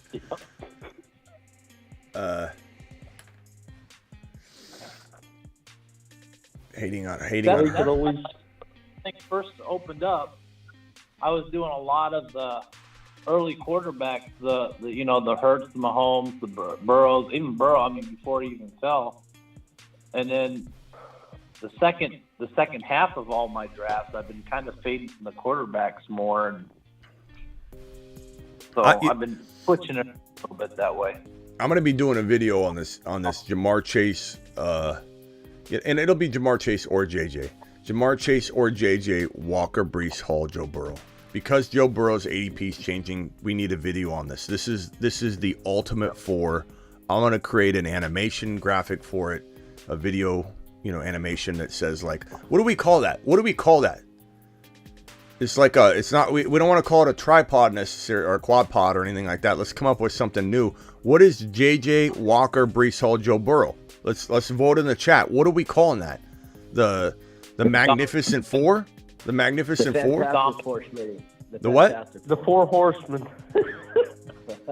The 4 Horsemen, maybe. I'm calling it the 4 Horsemen. I'd like that, Brucey. Maddie from LA. Yo. What's up, Maddie? Yo. What would you call it, Maddie? The 4 Horsemen? I thought the Fantastic Four was pretty good. I mean, but 4 Horsemen's pretty good too, though. Maybe we're just gonna, every time I announce it, it'll be like the 4 Horsemen, aka the Magnificent 4. I mean, I know the chat's gonna win. The chat's undefeated. The chat is undefeated. The chat's gonna come up with something amazing. Blind Larry's given his vote behind Brucey's 4 Horsemen, and I kind of agree with Bruce. I think Bruce, don't take this the wrong way, Bruce. But when you hit your head, ideas come flowing out. They just come flowing out, Bruce. You're a genius. You're a genius, bro. 4 Horsemen. How do you think this stuff up? Is what I want to know. I mean, good Lord, the 4 Horsemen. Fantastic Four is taking up D. Fantastic Four taking what D Hop takes. Oh yeah. The quad The 4 Horsemen sounds better. I go with Brucey on that, actually. Yeah, 4 Horsemen looks good. Brucey for the win. Oh, I know. Hey, Smith, question. Yeah. Did we talk about Patrick Mahomes during these drafts? Not as much as we should have. So let's go around the room. Patrick Mahomes went at 2.7. Let's start with the genius in the room. Bruce, do you have any visions whether Patrick Mahomes at 2.7 is too early, too late? It's too early. I can get behind. If Burrow's going in the 4th round, why are you going to take Mahomes at 2.7? You know what I mean? Yeah, I hope the decline keeps happening. I don't mean to argue with the man that knows all after this head injury, like who am I to tell the Bruce what to think here?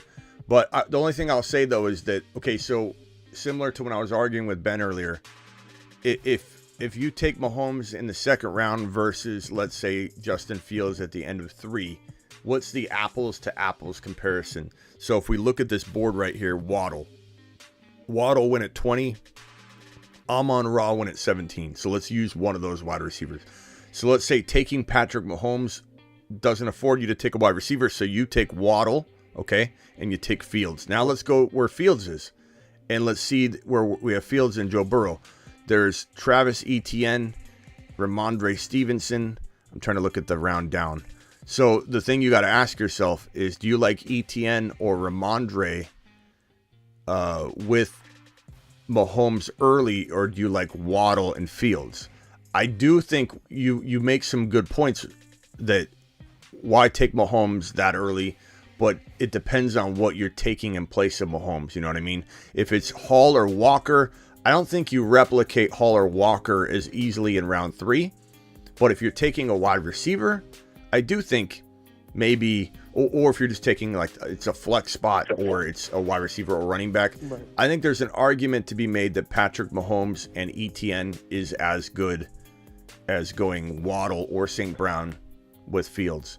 Or if you're going to say even later, so I think it's arguable. Or if we look at where's Trevor Lawrence? Trevor Lawrence went at 51 overall in the 5th round. Okay, the third pick in the 5th round. So we look at Jahmyr Gibbs there, and we look at Trevor Lawrence. Would you rather have Pat Mahomes at number 19 overall, 2.7? So Patrick Mahomes and Jahmyr Gibbs, or would you rather have Trevor Lawrence and, I mean, any one of those players right around there, like let's Waddle or St. Brown? Would you rather have Trevor Lawrence and Waddle, or would you rather have Mahomes and Gibbs? Personally, Trevor Lawrence and St. Brown. It's debatable though, you know what I mean? So like I don't know there's a mistake to take Mahomes 2.7. It just depends on if you land your pick, you know what I mean? I that's the one thing that's crazy when people say early quarterback's so bad, look, Trevor Lawrence can win you a league. Brucey just said Trevor Lawrence and St. Brown, he likes it better. And you can win a league that way. Yeah. But you can also win a league early quarterback. It's just about you're battling yourself. If you land that player, whether it's Swift or Dameon Pierce or Isaiah Pacheco or Jahmyr Gibbs, if you land your player that you're replacing for the player that the person's taking where you're supposed to not take the quarterback, it's apples to apples. That's all I'm saying. Right. I would take, and here's just my opinion, I would take Mahomes at 2.7 if I already had Kelsey. Real quickly, guys, let me draft real quickly. Help me out here. I'm on the clock here. These people are waiting for me. I hear I'm dilly-dallying. I'm on the clock. I've got Bijan already. I got no wide receiver. Okay, I got Bijan already. The wide receivers went so crazy wide receiver heavy. It went Jefferson, Chase, Cooper Kupp, Tyreek Hill, Christian McCaffrey, Bijan to me. Early, I know, but I don't care. I don't apologize to anybody. Diggs, Wilson, Barkley, Eckler, A.J. Brown, Jalen Hurts, Devontae Smith. God, Devontae Smith went high. That's high, Ron. That's so high.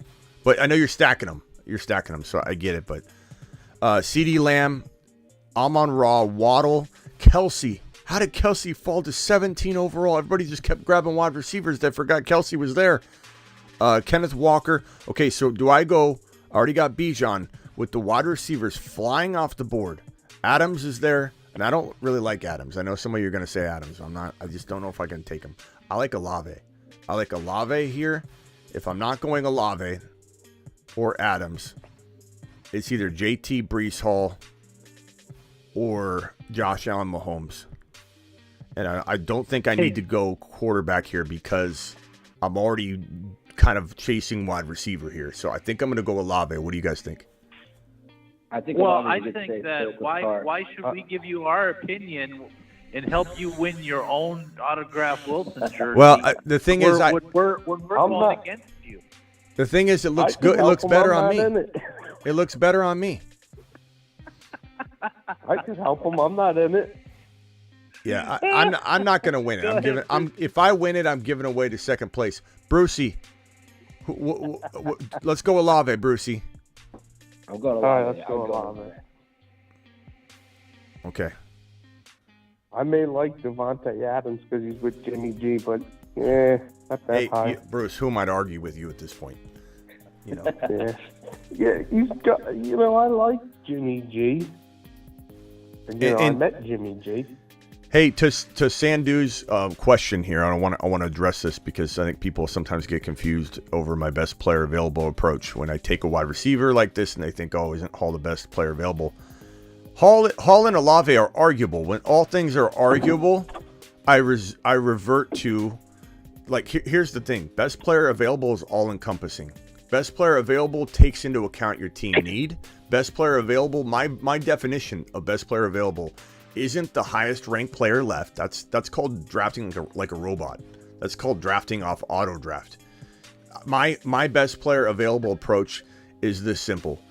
Who is the best player at that moment in time for your team, with your lineup, with your team needs, with the projection of who's going to fall, who's not, the scoring, everything's included in that. And so when you ask me, did I avoid going best player available by taking Olave over Breece Hall when I have Breece Hall slightly ranked ahead of Olave? The answer is no, because best player available for my team in this moment in time is wide receiver. The obstacles my team's going to face if I don't go Olave here are greater, and then I'm chasing wide receiver pretty heavily in a 3 required wide receiver format. But if Olave wasn't close enough to Hall, I would have taken Hall. I would not have drafted position over the player, but I drafted the player here because in this context, Olave was easily equal to Breece Hall, given the impact of wide receiver and how many flew off the board. And so for that reason, I kind of swung in the direction of Olave is the best pick here. And I think Olave is going to be a top 5 wide receiver, top 5 to 7. I think he could be as good as Garrett Wilson, if not better.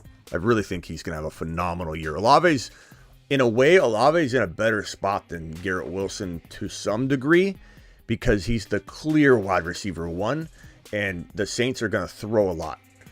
And while I think the Jets could throw a lot too, they also have an amazing run game, an amazing defense, ball control. Lazard, Odell Beckham Jr. could be there. Maybe they go after Hopkins if they don't get Odell.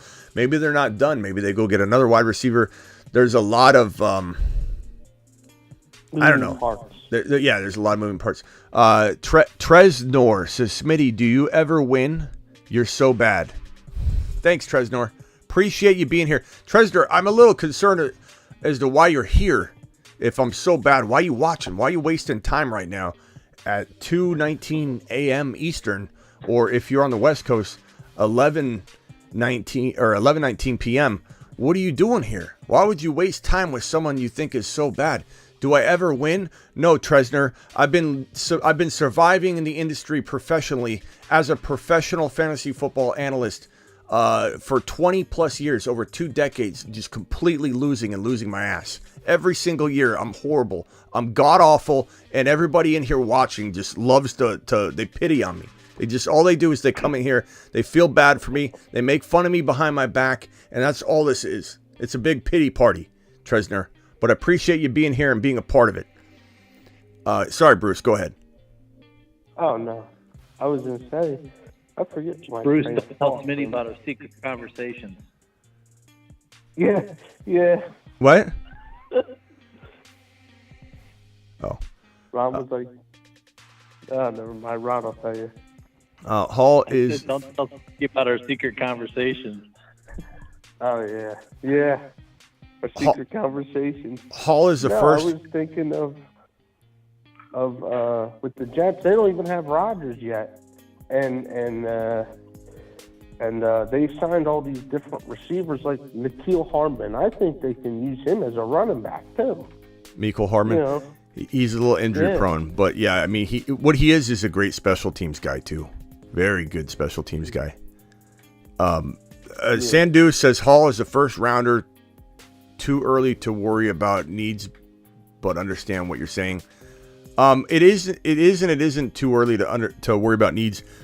When you play in these 3 wide receiver required formats, you have to start thinking about wide receiver early, because look at how many are gone. If we sort by wide receiver, look how thin it's getting, bro.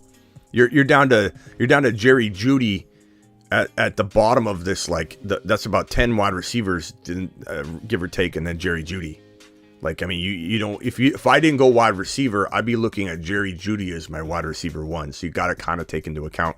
And I agree with you on Breece Hall. Go watch my Breece Hall video, Sandu. You're not going to find too many people more excited about Breece Hall's first round value falling to round number 2 than this man right here. But at the same time, you know, you gotta continue to draft him in his great ADP value range, because you're hitting home runs with it. You don't want to take him at like number 8 overall when his ADP is 25. But Olave could easily score in a half PPR or PPR format, you know, rival numbers to Breece Hall for sure. So I think Olave's deceptively. You could almost say Olave is one of the better values in the top 30 overall, even though he's climbing to a really high value now. He's almost what? Ron, what's his? Let's see. I can look at his ADP here. Olave? Yeah, I want to say it's like. Let's see here. His normal is like 3rd round. Yeah, Olave is 23.9, so the 2-3 turn. And even though that seems high to some people, I think that wins. I think that can win a league, because if he's a top 5 wide receiver, then getting him at that 24-25 turn, look how many wide receivers went back to the Battle of the Moon Man League. Look how many wide receivers went before the 25 pick. We had 4 go in the first 4 picks, 4, 5, 6, 7, 8, 9, 10, 11, 12. He went 12, wide receiver 12. That's a steal. 13. We'll probably have 1 or 2 more, 14, 15. So 15 wide receivers go by pick 25 overall. If he finishes as a top 5 wide receiver and you get him around the 12th to 15th wide receiver, that's like unmeasurable value that like doesn't appear to be as crazy good as maybe it does on its face. Like, that's win a league territory. Olave, we're highlighting Olave at 25 overall could win you a league. It seems like he's climbed too high, but he's not. Garrett Wilson's the one climbing a little too high. Look at Garrett Wilson here at number 8 overall. I'm not saying Garrett Wilson can't exactly earn that, but I don't know that he can really outperform that too much, because you have a potential top 5 wide receiver season, 2 running backs, and 1 extra player in between. So right here, he is wide receiver number 6. Doesn't have a lot of room of flexibility to have a slow start. Maybe it's hard to build rapport with Rodgers for the first 4 weeks. You got nothing, no protection whatsoever built in or baked into the ADP. So I'm not saying Garrett Wilson's a mistake here, but it's so high, the upside's like getting annihilated. Like, is Olave better value at 25 than Garrett Wilson at 8? Absolutely. 100% better value. Doesn't mean that I don't love Garrett Wilson. It just means that when we're talking about Olave, who I took early here at 19, but we're in Snipe City mode here. 24, 25 overall. Home run. Here's the thing to counter that, though, is that, Wilson was the rookie of the year, offensive rookie of the year, right? This is his 2nd year. When Chase came out and he had his great year, the next year, where did he go in the draft? He was top 2, top 3 in the draft. It's the same type of thing. So Wilson could have that top 3 value very easily. I think Jamar Chase was more like, I think when we took him, if I remember correctly, last year, weren't we taking him so ahead of where other people were taking him, like 5, 6, and people were like, that's crazy. I don't think he was 2 or 3, but to your point, I get it. But again, I'm not. This is his 3rd year. Last year was his sophomore year, so he went higher. I think than we he did in his rookie. But I'm saying I think we took him earlier. I think we took him earlier than most people, though, is what I'm saying. I don't think he was as high as Garrett. Actually, he's about where Garrett Wilson's going now. That's about where I think Chase was climbing to. So it is very similar. But I just think that, like, and again, I like it. I like him. I like the odds of him earning this value, I think, are pretty good. I just don't know that he's exploding past it. It just kind of sucks that the buy low season at all on Garrett Wilson's completely out the window. But it is.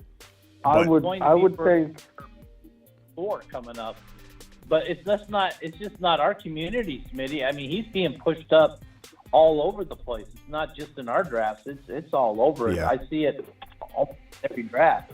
I'm surprised that Olave's not seeing the same. I mean, he's seeing a little bit of a bump, but God, I'm scooping up Olave left and right. And I love that Aaron Rodgers leaving is hurting Watson's value. I love it. Watson falling to round, what's his ADP? Let's go to his ADP. Well, that's what's helping Wilson is Rodgers. But here's the thing. Is Rodgers actually going to show up to the off-season workouts or not until he has to go? Because that's what happened to Watson last year. Rodgers didn't show up. He's going to show up. He's going to show up. He's going to show up to those. Yeah. The thing is, he may not get. He'll probably get traded before the draft because the Packers need to have that 2023 second rounder that they're looking for.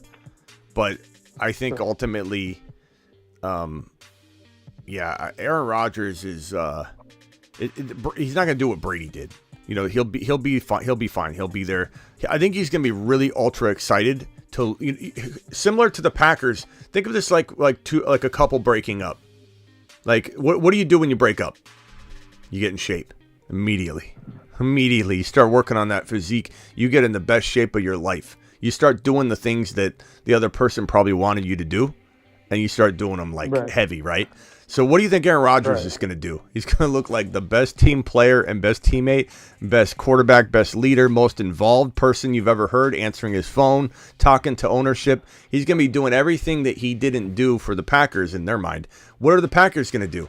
Go get wide receivers. Go get talent. Go do things that Aaron Rodgers begged him to do. They're both going to do it. They're both going to do it. And so Aaron Rodgers, I think, is going to be such a model citizen. And he's going to have a lot of fun. He's going to be so excited to be involved with this young crew. But Watson, real quickly, Watson 45.6. That's pretty crazy. That's pretty crazy value. 45.6. Yeah, I mean, you what? Better value is, and he could outdo all these guys. Even Garrett Wilson, he could outdo is London.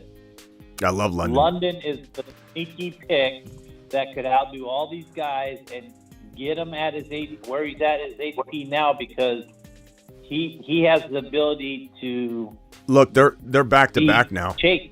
They're back to back now. Yeah. London and Watson. It's 45.6 and 46.3. They're literally back to back. These two players. If you want the best strategy known to man that avoids wide receiver, like you're going to go, let's say you go Christian McCaffrey, Mahomes, and Olave or something like that. Or let's say you got the one pick. Let's say you got the one pick. I don't know if Chase and London are going to slip to, let's call it a middle pick. Let's say you get Christian McCaffrey. Or no, let's go Kelsey. Let's go crazy. Let's go Kelsey, Mahomes stack. And then Olave falls to the third round or whatever. And no. Hold on. Kelsey, Mahomes, give me an RB in round 3. Let's just say Hall falls. Okay? So you go Kelsey, Mahomes, Hall. And you haven't gone wide receiver yet, even in a 3 wide receiver format like this best ball. And you get London and Watson as your wide receiver 1 and wide receiver 2. Best 0 wide receiver strategy through three rounds that you could come across. There's literally no better 0 wide receiver strategy through 3 rounds than London and Christian Watson back to back. That wins leagues. If you could get those 2, then you can follow it up and grab Pickens as your 3rd wide receiver. True. Because he's that far down where he'd be available to pick up as your 3rd wide later, receiver. Andrew Grace. Andrew Grace, send him to the moon. He's out of here. He can't stay up anymore. Oh, no. He's going to the brothel. Oh, he's going to the brothel. I thought he was going to the brothel now. I thought he was saying he had to go. Smitty, Yeah. would you take a late round flyer on Jacoby Myers or Deontay Johnson? Late, like how late? How late? Depends on where. By the way, I know real quickly, I know Andrew Grace wouldn't leave us to go to the brothel. He would be on the show on his phone at the brothel. Like, that's my fault. I'm sorry. Andrew, I didn't give you enough credit. Sorry, go ahead. Maddie from LA? Yeah. I'm thinking like, well, I know Jacoby Myers got traded to the Raiders, so I don't know how good that's going to work out. But Deontay Johnson, I'm just thinking like if wide receivers that are available, if you went 3 wide receivers heavy, or you went running back heavy, and you got a wide out.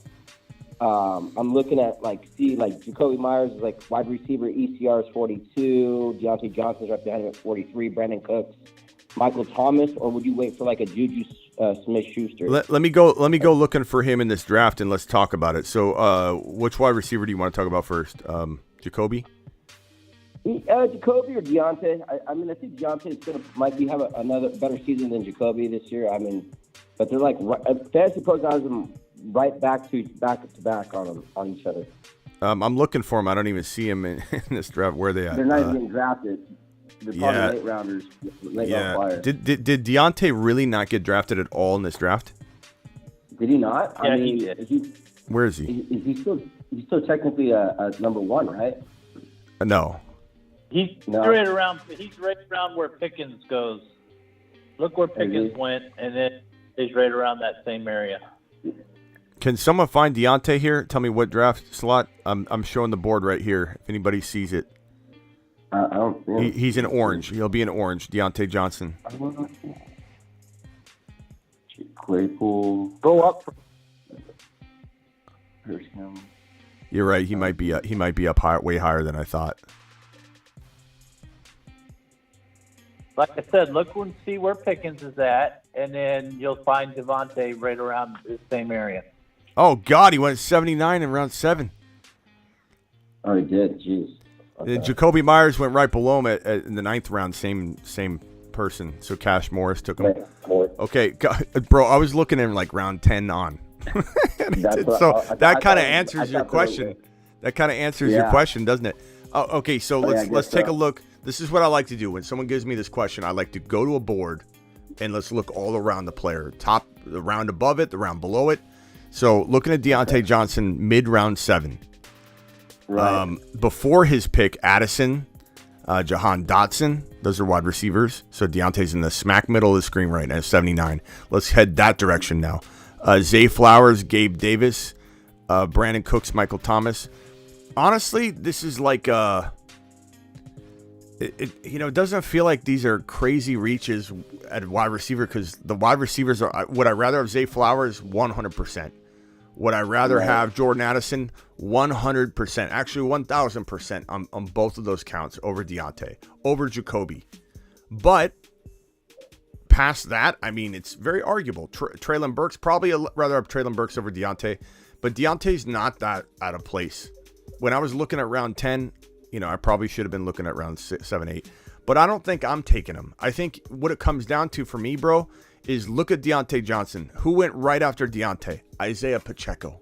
Give me Isaiah Pacheco 100 times out of 100. So I'm just avoiding wide receiver there. This is a dead zone. I'm going to have a dead zone video on wide receiver. Where's the dead zone for wide receiver? It's round 6, 7, 8, 9, 10. It's a dead zone. Like look at 104 down below. Very bottom row, round 9, second to last player on the screen here, Sky Moore. Give me Sky Moore out of every wide receiver from round 9, 8, 7 up to 6. Except for Zay Flowers and Addison. Right. It's a dead zone. Where did Hodges go? Dallas, I'd take Cooks. Or you could argue Cooks, yeah. But Zay Flowers, Addison, that's it. So in the dead zone for wide receiver, I'd rather go Hodgins at round 9, 10. I'd rather go Sky Moore at 9, 10. And since the 6, 7, 8's a dead zone for wide receiver, for me, guess what I'm doing? Scooping up QB, a backup QB, scooping up Isaiah Pacheco, Javonte Williams, round 8. Why not take Javonte, stash him on your bench for as long as it takes instead of taking Deontay Johnson when you can get Sky Moore and Javonte versus Deontay Johnson and who? I guess you could say A.J. Dillon's pretty good value at 10. You could compare apples to apples on this one and come out with an argument on each side. Some would say Rashad Penny. Penny's not going to stay healthy to me. but it's a dead zone, bro. Like Kamara, look at Kamara round 8. I take Kamara over any of those wide receivers anywhere around there. Javonte, Kamara, 2 of my favorite 8, 9 round picks. Algier, perfect 9 round pick. Jamal Williams in 10. That's great. Lazard, look at Lazard. I took Lazard in the 10th round. Why not take Lazard over Deontay? I don't know. That's just me. Devontae has a hard time holding on to the ball, and Deontay? he can't. He's not finding the end zone either. Last year, he couldn't find the end zone. Yeah. He didn't have one touchdown all last year, I think. Smitty makes this. Here's Ben. Ben, I don't know what. Ben, you're the one arguing with me lately. I don't know what you're talking about. Smitty makes the same points to other people he argues against me about. What are you talking about though? Like what have I said here that I'm saying? Like, I don't even get it, Ben. I don't even get it. Like I'm literally arguing my same point I've argued for 20 plus years. Best player available. So for me to say go Alvin Kamara in 8, go Tyler Algier at 99 in the 9th round, go skip these wide receivers here that is a 0 wide receiver or a dead zone for wide receiver, and go with the rookies Addison, or just wait till Sky Moore or Lazard. How is that anything counter to what I was saying to you earlier? I don't know. I don't get it, Ben. I don't get it. All I'm doing is telling you best player available. Best player available. Did it wrong. Oh, okay. He said, "I'm not trying to argue that was." I like Ben. Ben, I hope you don't think I don't like you, pal. You're a good dude. I do feel like lately you're trying to give me some kind of schooling lesson on best ball, and I appreciate your approach, but I don't agree with it. So it's like I get what you're trying to say, but best ball's unique to everybody, and I just think there's no one way to really do it. There's just the way that works for you. And you always got to trust your gut. You always got to trust your gut.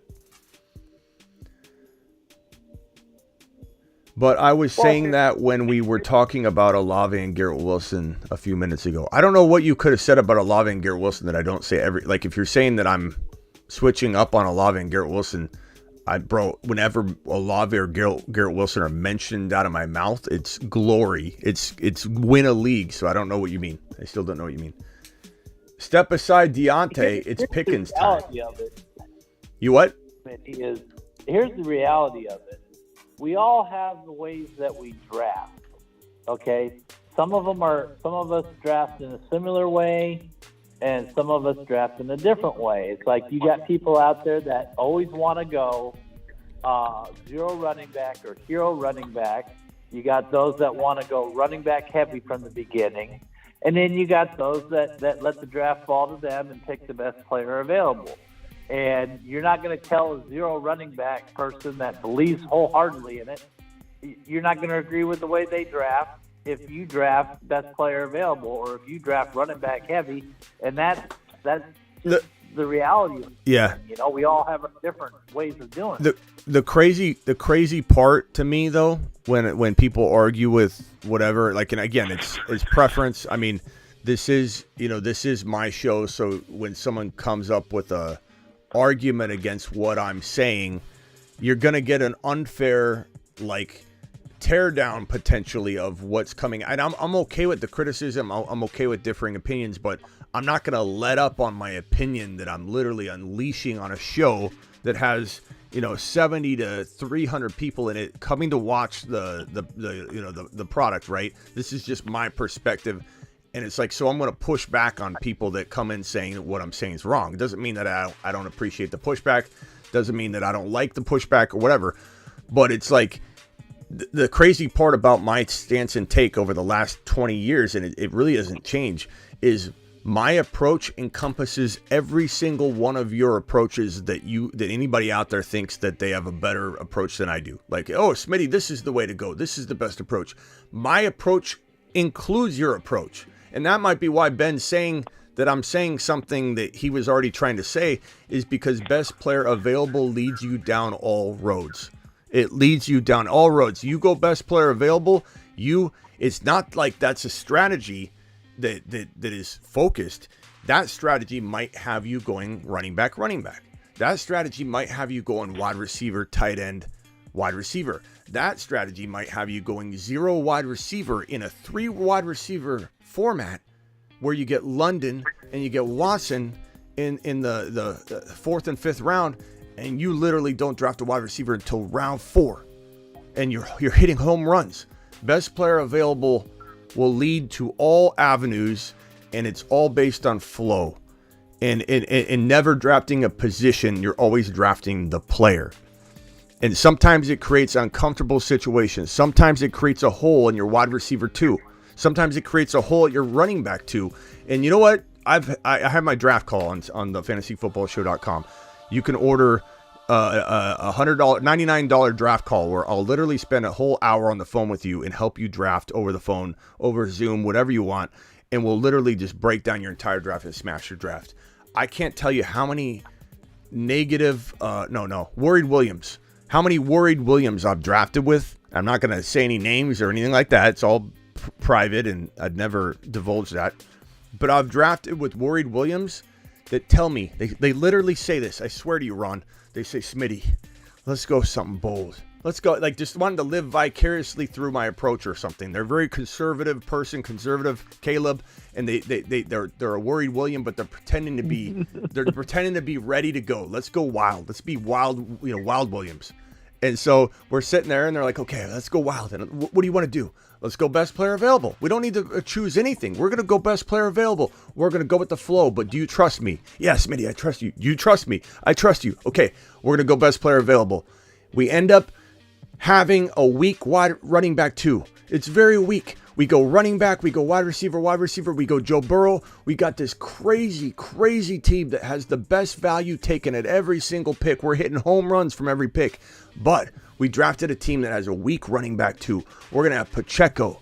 Okay, we're talking last year, let's say. We're going to have like a Pacheco, a Kenneth Walker, and an Algier, and a combination of those guys in the running back 2 role. Okay, because we believe in these guys, right? Walker's going around 7, 8, 9. We're going to hit a home run with it. Trust me. We're going to have a weak running back 2 perception-wise. It's going to hit a home run. And the reason you're going to hit a home run and win is because you're going to stack these other positions so well by going best player available. If you land your running back 2 with Walker, with Algier, with Pacheco, guess what? Your team's going to look so much better than it should. People are going to say, how in the hell did you get that team? Because you went best player available. What do these worried Williams do? What does the petrified Peter do? As soon as I'm done hanging up the phone with them, they go in panic mode. They acted like they wanted to fly close to the sun. I had this guy, literally, we built him the best team you could possibly build. And the running back 2 was very, very questionable, but it had all kinds of sleepers that I loved. The rookies, Walker, he goes and dismantles the entire thing. He can't sleep at night because his running back 2 looks and is perceived to be bad, and his league mates are making fun of him, saying, who are you going to start at running back 2 this week? Nobody? You're going to start nobody at your running back 2. The guy freaked out, dismantled his entire team, made the worst team he could possibly have made. He backtracked on everything he did, and his team looked god-awful. And it's like, so best player available isn't for everybody, but it's going to create some holes sometimes. Sometimes it creates balance. Sometimes it creates a very lopsided team. But if you trust the process, you get the sleeper running backs. If that's the weakness, you get the sleeper wide receivers. If that's the weakness, you get the sleeper tight ends. If that's the weakness, you get Cole Kmet, a bunch of different tight ends. Because tight ends, top 5 always has one. Every single year has one amazing breakout or bounce back or some outlier tight end that jumps into the top 5. You can figure out a way to fill voids using best player available and fill the voids the best player available creates. So I got mine going to sneak into the that you said that top 5 because I'm sorry. Go ahead. Let's go, Bruce, and then Ron. Go ahead, Ron. Oh, well, I got my sneak tight end this year. He was a bum of Minnesota, but now that's in Cincy, I think he's going to do well. Oh, Irv Smith? Yeah. Irv Smith could be pretty good. We'll have to see. Where did Hurst go again? Hayden Hurst signed with Oh, he's with is he with Carolina? Yeah, wasn't it Carolina? I think it was Carolina. I'm blanking out on where Hurst signed. I think he went to Carolina. Yeah, Carolina, Hayden Hurst. So yeah, it's a good spot for Irv. I really would have loved, like, if they could get it, and he might fall. He might fall if the Bengals. I don't care if they've got Irv Smith or not. I wouldn't affect me at all. If the Bengals at 28 can get that Darnell Washington 6'7" monster, that is a difference maker. That is a difference maker for Joe Burrow in that offense. A 6'7" red zone goal line threat for Joe Burrow to toss the rock up. This guy could jump ball with anybody at 6'7". Like that, I don't think teams realize how much of a touchdown machine Darnell Washington could be. Like, if there's gonna be a tight end from this class that ends up being the next, like, Rob Gronkowski, like, I'm talking like top 5 lock every single year in a potential, like, number 2 or 3 tight end. If there is one, I'm not saying that he's for sure it, but if there is one in this class over Kincaid, over Mayer, over all these guys, I think it's Darnell Washington because he's 6'7", and I think a team that drafts him is going to have a signal caller that's just going to be able to be like, catch this, bro. Like, imagine him in a Charger uniform with Justin Herbert. I mean, Herbert, Josh Allen, Joe Burrow. Like What? the next Antonio Gates. Yeah, I mean, he really, Darnell Washington, he could be I know I said this a couple months ago, or a little, like about a month ago, that rookie tight ends, I literally, one reason I've been so accurate ranking them is because I don't worry too much about the rookie years. And while I don't know that he's going to have the consistency, he might be the Hawkinson as a sophomore that I saw Hawkinson do what Hawkinson was going to do. And everybody gave up on him to a big degree because he was not ranked extremely high coming into his second year. Everybody loved him as a rookie, but I saw the promise in it. And I think that coming out of his rookie year, even if it's slightly disappointing, he will probably be my guy that I'm like, get ready, go all in. This is going to be the riser in his sophomore year, because tight ends usually do really well their sophomore and the third year and their sophomore year, and not really consistent play at all their rookie year. Hawkinson had that monster week 1, his rookie year, where it was like 100 and something plus yards and a touchdown. And then he just kind of fell flat for like almost the entire season. They showed a little flash again, I believe, at the end, if I remember correctly. But it was week 1 was all I needed to see. I from that moment, I knew this is a Rob Gronkowski type of guy. This is a top 3 potential future tight end. And dude's going to ball out this year. Hawkinson could easily be the number 1 tight end if, let's say, Kelsey missed 4 games or something. Like, Hawkinson could finish as tight end number 1. Darnell Washington's got that upside in 2-3 years. Kincaid's good too. It's a real good tight end class, and we won't really know for sure. I like Laporta. He's just good at everything. Yeah, Musgrave's pretty good too, underrated. Mayer's obviously good. Kincaid's good. But Darnell Washington, the crazy part about him is, like, some people say his footwork was slow. It's like, bro, the dude's 6'7". He's 6'7". What do you want? What do you want from him? He looks like an agile giant out there. Agile giant. I like his footwork at 6'7". Like, give me a break. This guy's gonna be. He's taller than 95% they're gonna put on him. Yeah, this guy's gonna go out there and just stand there like this and catch the ball. With Woods is 6'7" also. Woods has showed promise. He just needs a quarterback to get him the ball. Jelani Woods? Oh, yeah, I love Jelani Woods. If Lamar ends up in Indianapolis, Jelani Woods to the moon. Yeah. Jelani Woods is a monster. Is he really 6'7", though, or is he 6'5", 6'6"? Yeah, he's 6'7".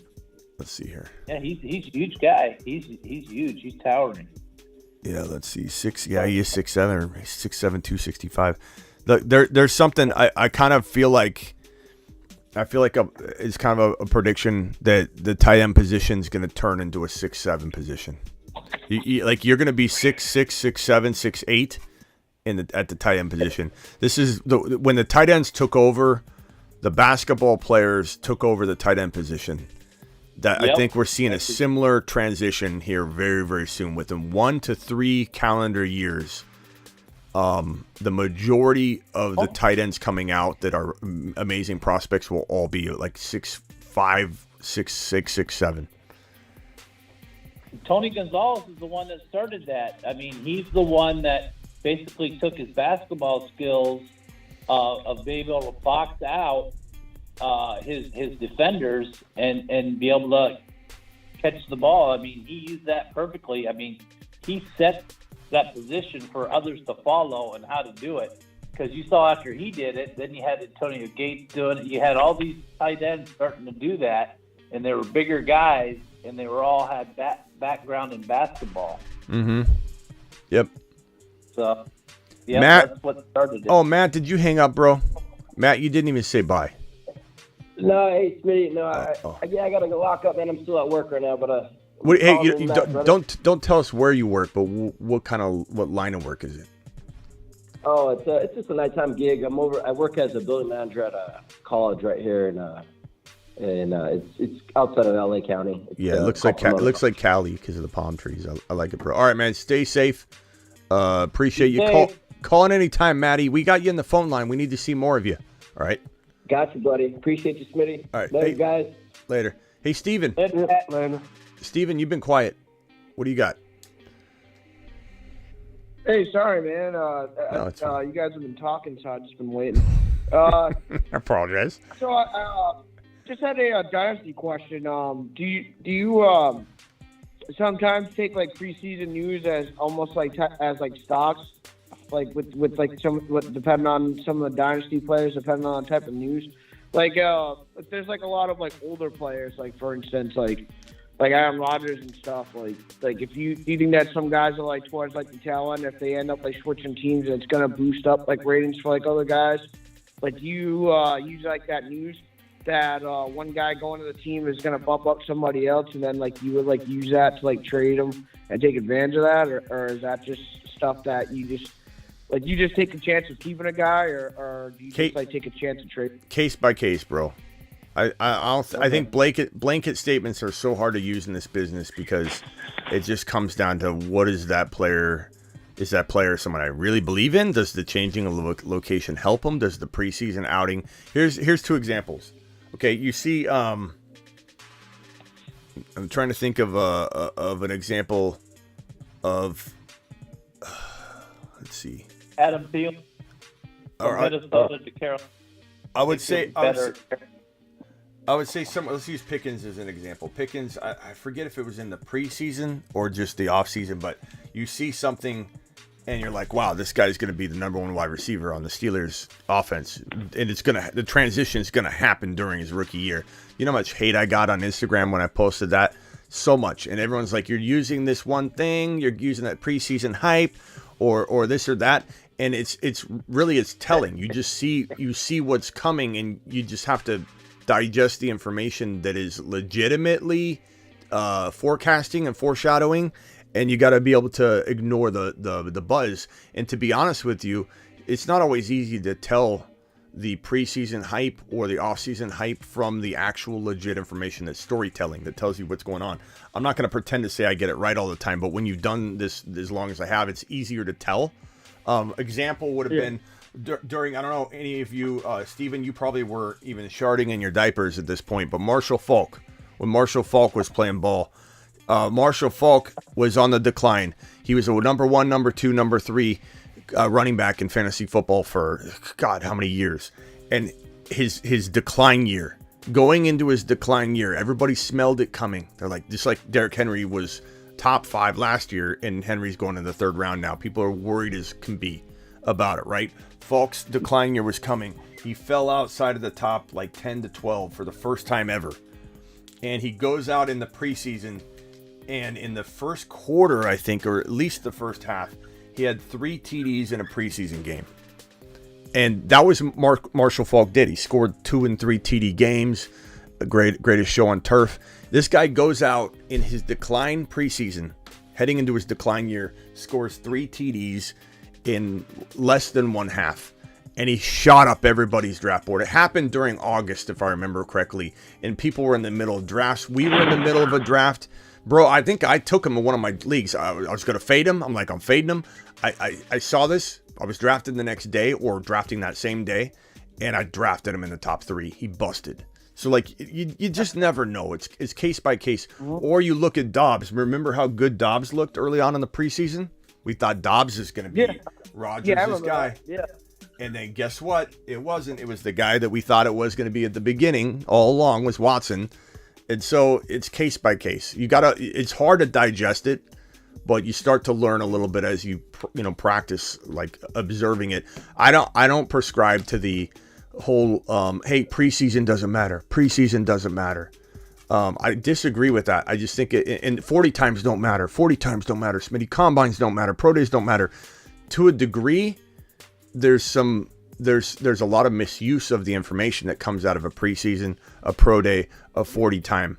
But you need to use them as accoutrements and accessories and gravy to your evaluation process and not just use it. Like, okay, Rager or who's the John Ross? Remember John Ross? He's on he was on He was on nobody's wide receiver board. He was on nobody's fantasy wide receiver board. He goes out and blazes in his 40, and everyone's enamored by it. That is a poor use of the 40 time to support or build your argument. Okay? But if let's say Flowers goes out, we love Zay Flowers. Zay Flowers is an absolute monster. Okay? We love him. And he goes out and runs, what was his 40 time? 4.38? Somebody look it up. 4.3. I want to say it was like 4.38 or something. Someone look it up for me. He goes out and runs a 4.38. Guess what? Now you can use 40 time because it's not something that's redefining or reshaping how you think. It's a supportive argument for a guy you already think is going to explode. Were you trying to say John Ross's 40 time? Because the 40 time that he exploded, if Zay Flowers was to do it, he'd have to run a 40 in 4.22 seconds. No. I moved on and I just said that to use an example of 40 time in a positive, using 40 time for John Ross was a negative because you didn't like John Ross before he ran his 40. Now all of a sudden everybody loves him. Jalen Reagor. We knew he was going to be a bust. What's anybody think Jalen Reagor is going to do? What? Because he's fast? Because he does this? Because he does that? This guy right here, we already love him. His 40 time, or in the case of JSN. JSN, you know how much crap JSN's getting because of his 40, his hand time 40 time? People are just wanting to crap on JSN. Oh, he didn't run a sub 4.5. He ran a 4.48 to 4.5, what was it, 4?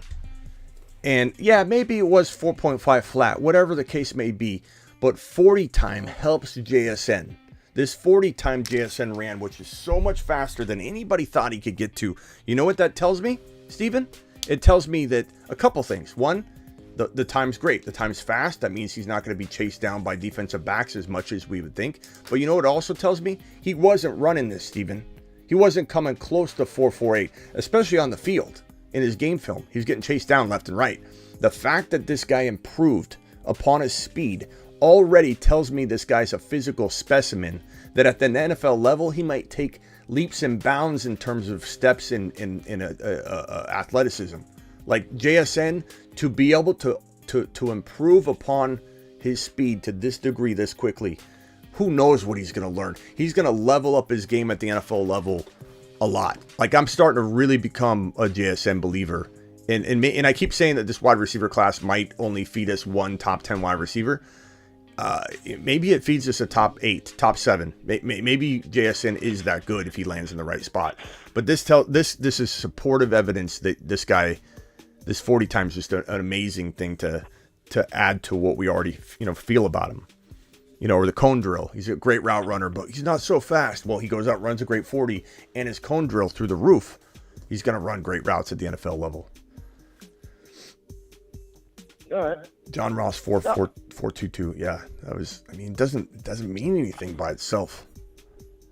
Yeah, and also with John Ross too, that guy was kind of a moron because he got offered like an island, like literally like right after he ran that, and he turned it down, thinking that he's gonna have a big NFL career. I think he should have just took that, and now he can't even find a team. Yeah. I think this rookie class is going to have about 3 to 4 wide receivers that, and 2 of the 4 wide receivers will come out of nowhere that were like way down that nobody expected. But I think there'll be maybe 4 wide receivers that really produce this rookie class. Yeah, one guy I admit up front I could be wrong about. I don't know that I will. I don't feel like I'm gonna be, but like I can at least admit that maybe I'm using pre-draft evaluation to like not. I don't know, Hyatt. I think he's got upside, but for some reason I'm not buying into the ceiling value that a lot of other people see. But I'm open-minded to it. Like if he lands in the right spot. But Hyatt's got to go to a good spot. I think Flowers, just pre-draft, pre-landing spots, pre-reading all the buzz and hearing influential things. Like, look, I'm a human being. And when I'm watching NFL Network and ESPN when I have time, I try and consume as much of the big boy stuff I can. I don't watch anybody else's smaller channels. I just don't have time. It's not that I don't respect their work or anything like that. But people will be like, hey, do you watch these guys? No, I don't have time to watch. I'm live all the time. But like I listen to NFL News feeding in information, NFL Network, Rappaport and Schefter. Even if I rip on them, they're still the most connected guys in the business. Now I'm a boy Trey Wingo. I've got all this stuff being fed to me, right? And when I'm listening to this constantly, I'm a human being, and sometimes I catch myself slipping because I like Zay Flowers. Before anybody even mentions things, I evaluate the rookies. First of all, I evaluate them well before January, but I do a eval. I watch literally. I lock myself in the studio here. I get food like 2 food sessions. That's how long I'm in here for 10 to 12 hours watching footage on every single player inside the top like 12 to 15 overall ranking, like consensus ranking. And sometimes I find someone at 14 or 15. I'm like, God, how long do I got to keep going? Because if I find someone at 12 or 13, I keep going. You know, and I've seen everybody. I know like 20 deep, you know, or 20, 25 deep at the position, or I'm thinking about them. I'm hearing about them. But when I'm sitting here absorbing NFL Network, say JSN, Quentin Johnston, Addison, and like Zay Flowers isn't being talked about as much, I admit that sometimes I find myself getting pulled away from my initial gut instinct that had no bias, no influence, no outside influence, where I said Zay Flowers is the best wide receiver. Like evaluating it based on film, stats, and just me in a room before anybody's tainted my expectation. The problem with not swaying at all with the consensus is that landing spot. Like if Zay Flowers is not perceived to be a top, let's say he's not perceived to be a top 4 wide receiver. He is, but let's say he's not, and I still think he's the number 1 wide receiver. If he's not perceived to be, the draft capital is going to be lower. And unfortunately in the NFL, when the draft capital is lower, the likelihood of you succeeding is lower, because then the team has less patience with you. If they spend a top 14 overall pick on JSN and he struggles, they're still giving them the opportunity and just almost beating a dead horse with it. But if you're drafted, let's say in round 3 as an RB, let's say Charbonnet went in round 3. There's a lot less reason for that team to continue to go down any sort of rocky road with them. So I try my best to absorb what's coming at me, but also not let it influence me too much. And I admit that sometimes I catch myself saying Zay Flowers should be higher. You know, why am I continuing? He's on the Moon Man list right here. Hold on. The Moon Men, dropping loads in outer space. Satellite men. And to be honest, space cadets in training. I mean, I feel like at this point JSN needs to be moved over to the Moon Man list. Maybe we do that this week. But I mean, I have Zay Flowers on the Moon Man list, but I have to admit, you know, it's hard to like value him sometimes because we're waiting on teams to value him. We're waiting on his landing spot. What's his role going to be? Is he going to be force fed? My gut told me in January that he's the best wide receiver in this draft class. That's all I can tell you. We'll see if it holds true. I think Ford Wheaton, I think he had an awesome combine. I mean, his combine was awesome. He set records there. And you look at his film, and he's great, except for the quarterback throwing him the ball. He could have had a lot better year if he had a good quarterback. But just seeing his film and his catches and what he did in the combines, I think he has a chance of being a really deep sleeper that just comes out of nowhere. And I think Tyler Scott's the same way. He had a crappy quarterback. If you look at his footage, how many times he had easily 4 yards on, and nobody could cover him. He had 4 yard distance on people that were trying to cover him, and the quarterback just couldn't give him the ball. He kept overthrowing him by 4 or 5 yards. So it comes down to, when you look at these guys in their film, you got to look at what they're doing and see what the quarterback's doing. If the quarterback ain't doing a good job, it's not the receiver's fault. You still got to evaluate the routes that the receivers are running and how well they're getting open and all that other stuff. Hey, it's a flip side on Lamar Jackson. That's the reverse argument, and the exact same argument just flipped on Lamar. Is that we see, and I don't want to get too much into Lamar, but just saying that we've seen Lamar have an MVP season. We've also seen tons of footage in back-to-back games where we've seen analysts on TV. We've seen it with our own eyes. We just have foggy memories of it where we've heard reports going, and this guy doesn't have accuracy. Give me a break. Look at him threading the needle on this throw on the run. And so it really does come down to, it's a combination of things sometimes. Sometimes a wide receiver looks worse, like you just said, Ron, because he doesn't have good quarterback play. This argument you could make for Cam Akers, a guy I very, very much still doubt, and feel like he's a huge injury risk. But like coming out of college, one of the big positives for Cam, and I didn't like Cam because he's very injury prone to me, but Cam played in an awful offense where he literally had to carry the entire team on his back. So Cam had some upside, Cam Akers, of being a guy that could potentially be so much better at the next level if he was supported properly and could stay healthy. But yeah, I mean, this wide receiver crew. What? Bruce said he lost connection. He's back now. Oh, Bruce, call in. Yeah, this wide receiver class, to me, it's 4. I don't get a sense that we'll have the best one be outside of the top 4. It's Addison. I'm not saying it's impossible for a Wheaton or whoever to climb up, but it's Addison. It's Quentin Johnston. Probably the least likely to be amazing his first year because he's so much more raw. But he could have like 700 yards and like 8 touchdowns or something. It's very possible. He looks like a tight end, you know. Addison's very small. There's some concern there, but the dude was flat out his first year, or his not this 2022 season, but the 2021 before he transferred. Addison was bonkers.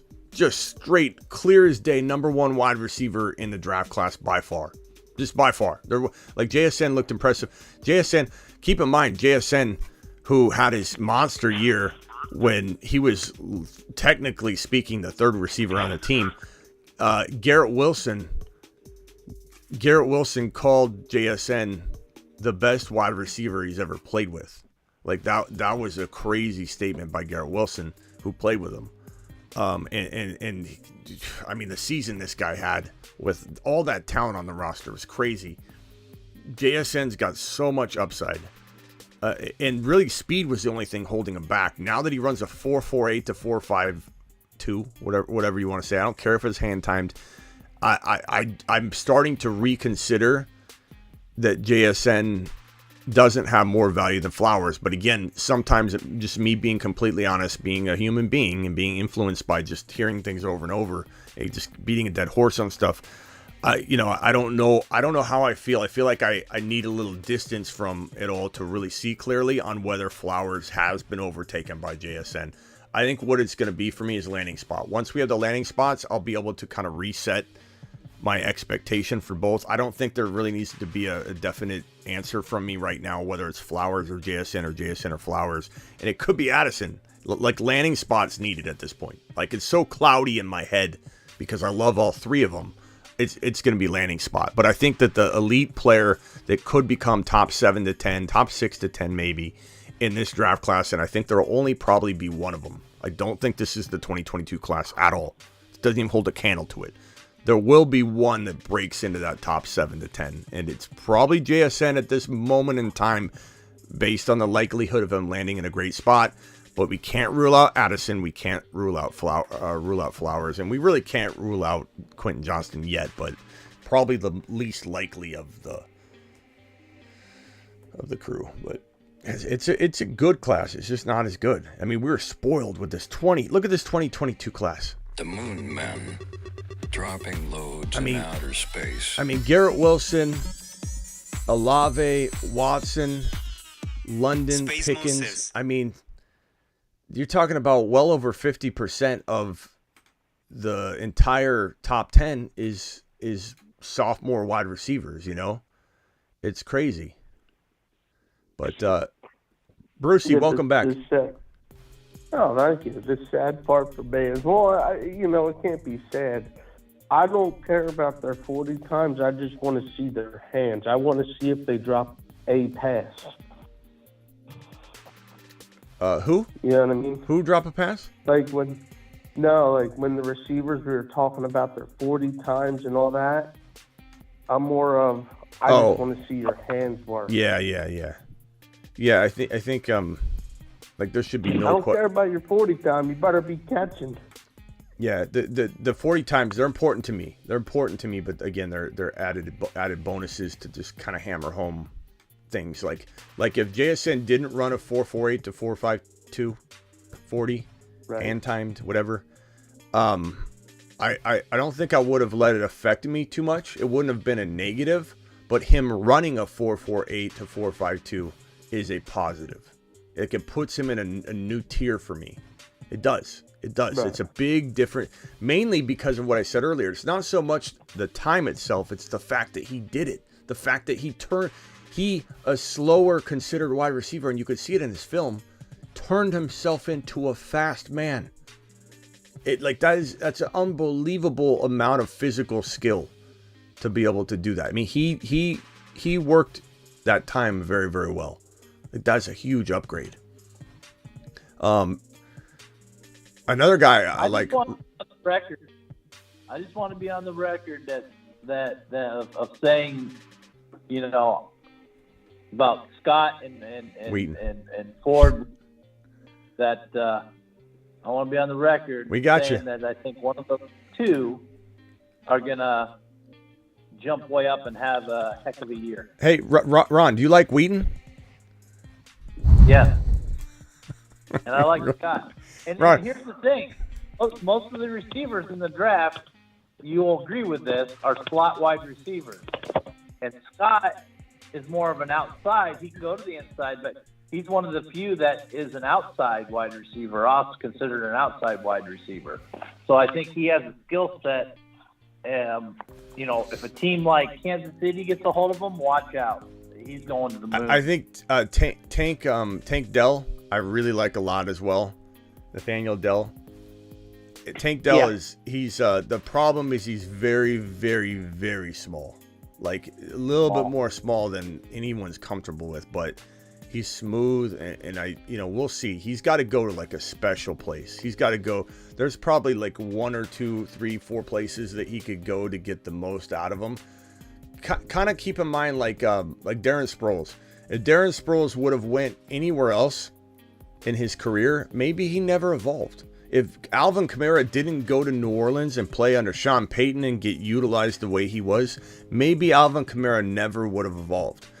So it's not always like, hey, he's too small, he can't do it. He just needs the right coach that can get him where he needs to be and kind of eliminate that disadvantage and maybe bulk him up a little bit without affecting too much. So Tank Dell he's definitely a long shot, but he's my favorite, like, irrelevant player that if he doesn't work out, I'm not losing any sleep whatsoever.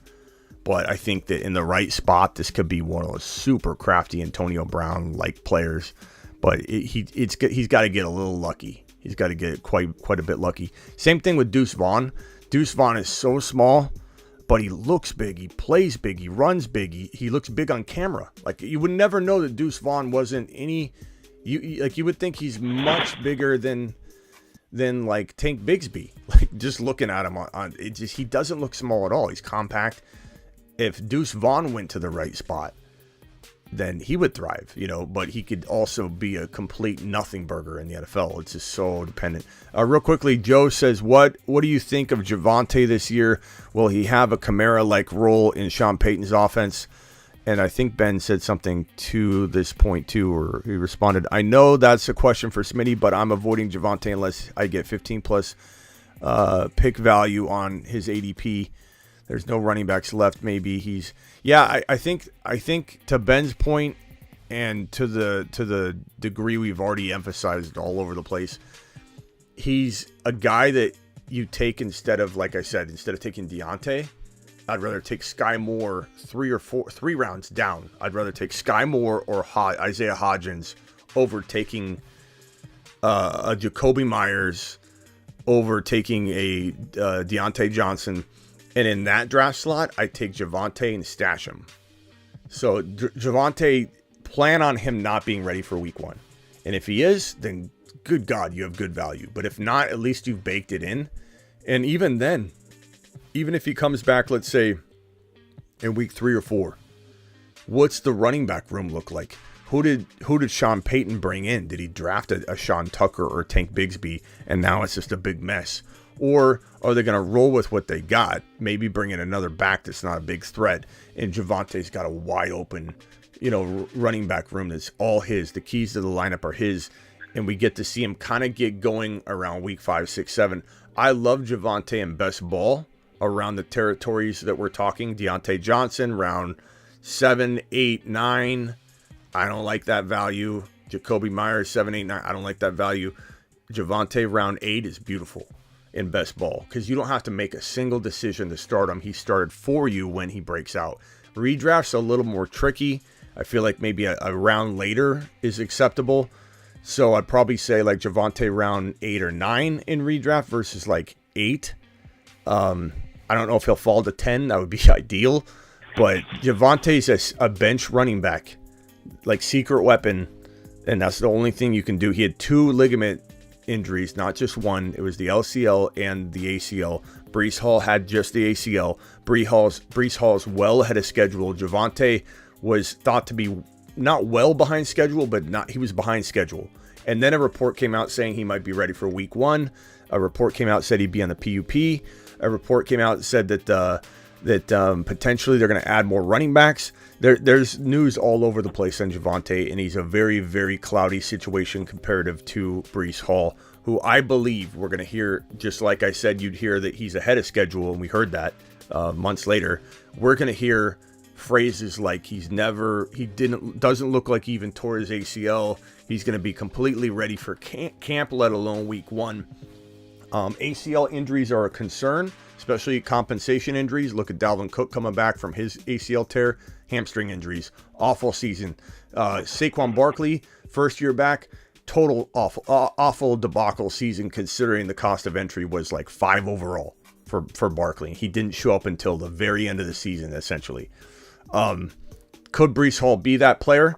Maybe, but I don't think he will. While I don't predict 2,000 yards, I feel like Hall is very much on the side of having an Adrian Peterson recovery, not necessarily the statistical output, but the unbelievable physical recovery, an amazing season. He's more on that side of the fence than he is anywhere near J.K. Dobbins or Saquon Barkley, his first year back from an ACL tear. Just 2 very different ACL tears. Hall's was much cleaner, and he's in a much different situation. Appreciate the question, Joe.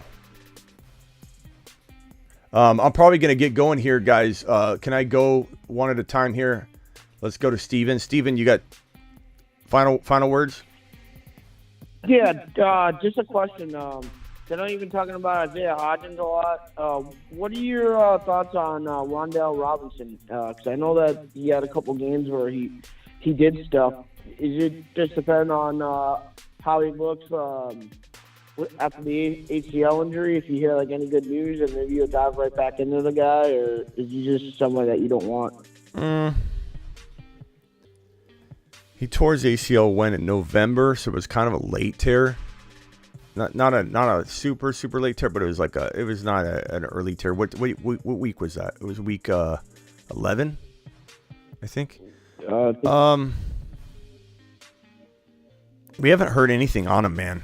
So I mean, the problem is, if I had the last report we have on him is that he tore his ACL on November 21st. they haven't updated us at all. So you're batting blind, bro. You're batting blind if you're investing in Wan'Dale. I'd rather just avoid him and take a Sky Moore until I hear something. If I hear something great, like, God, this Wan'Dale Moore, he got the first, guinea pig ACL reconstruction from a guinea pig, and it's absolutely amazing. Guinea pigs don't have ACLs, by the way. But if that's the case, like, and we hear amazing stuff, it's something we've never heard before, then sure, let's circle back. But until then, I think I'll just take a guy that we have some sort of update on. I like Wan'Dale, but ACL recoveries, even though they're a little easier for wide receivers than RBs, is still a really tough situation. Like, you've got potentially an Odell Beckham Jr. or Hopkins coming in. I had a dream, by the way. You could call it a vision, that Hopkins was in a New York Giants uniform. I had a dream, call it a vision. New York Giant uniform. Hopkins. I woke up. It was from a nap too. It wasn't even I fell asleep for an hour or two today, and I woke up and I was like, Hopkins with the Giants. I was literally felt so real. So they're bringing in Odell or Hopkins potentially. They've got Isaiah Hodgins. Maybe Wan'Dale's the third wide receiver option. Could be the two. And Slayton, you got Slayton back. I don't know. It's not something I love. But appreciate you, Steven. Right. Call in tomorrow, pal. All right, no problem, man. Yeah, thank you. All right, later, man. Let's go to the Bruce. The Bruce, you got any final words of wisdom? You genius, you. Of course. Yeah, we got Brady and we got Gronk and we got Edelman throwing the ball. Don't be surprised. They might be making another comeback. Yeah. Aaron Rodgers. They said they were ripped. I didn't get to see it, but they said they were like ripped and jacked and like they're like NFL ready if they truly wanted to come back. So Brady said he wants to spend time with his kid, right? Yeah. Have anybody in here, Ron, Bruce, anybody else, Joe, Ben, Ada, Noah, have you guys ever said something that you had conviction for and you wanted to go back on it? And not to mention, what if his son is like, Dad, I've had such a good time spending time with you. They bonded. The divorce is sometimes divorce. I'm a product of this. I'm a product of this, and I've also been on the other side of this. Sometimes a divorce makes a parent more involved in their kid's life because they no longer diffuse responsibility between two people that are in the same house, and the kids don't get any attention from either of the parents. Usually, if you have two parents, both parents ignore the kids. If you've got one parent, there's so much pressure on that parent to know where the kid's at, bond with the kid. Like, sometimes the divorce can be a very bonding experience between parent and kid. Like, so Brady's going through a breakup. He's spending a ton of time with his kids. He looks like he's having a blast. Who's to say his son doesn't say, Dad, do it. Do it for me. Do it. Go back. He gets the call in week 9. Tua goes down. God forbid. We don't want it, but it could probably happen. Probably will happen, unfortunately. Let's say Brock Purdy's injury doesn't rehab it all the way they think. And they got to go back in under the knife. And it's Trey Lance, and they don't believe in Trey. And they call Tom Brady. The people that say he's done, Smitty, he already said he's done.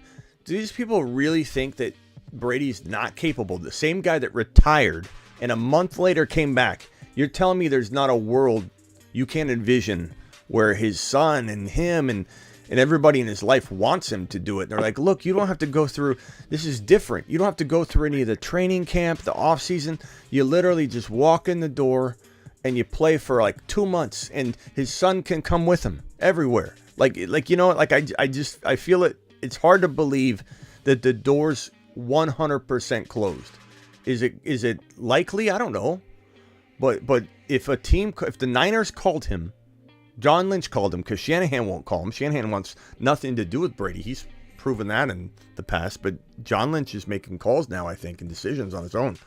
and telling Shanahan he's got to deal with it. I think he could give Brady a call. And Brady, you're telling me Brady in the best shape of his life, his son loves being with him, and he really says, I can bring my son with me. You can enjoy this experience together. Get him on the sideline, whatever. I'll come. My son gets a standing room sideline position to every single game that I play. It's in the deal, and I'll come. Like, you don't know how this could unfold. Brady, I think Brady's coming back. I still think Brady's coming back. It's going to be a unique situation. I thought Brady had a goal of playing until he was 50. What would have been a great thing, and it's not because his kids aren't old enough, but it would have been if he would have had kids younger and he would have had a son go up through college. Would it have been something to have Brady and the first son and yeah, like LeBron. LeBron says he wants to play with Bronny. And yeah. You know what's crazy about that? No one really talks about this, but if a team wants LeBron, all they have to do is make sure they draft Bronny. If they draft Bronny, LeBron will find his way onto your team. It's like the most genius investment a team could ever make. Go get Bronny. My whole goal as an NBA GM would be to get Bronny, because LeBron says I'm playing with my son for a year. That's his goal in life, is to play in the NBA with his son.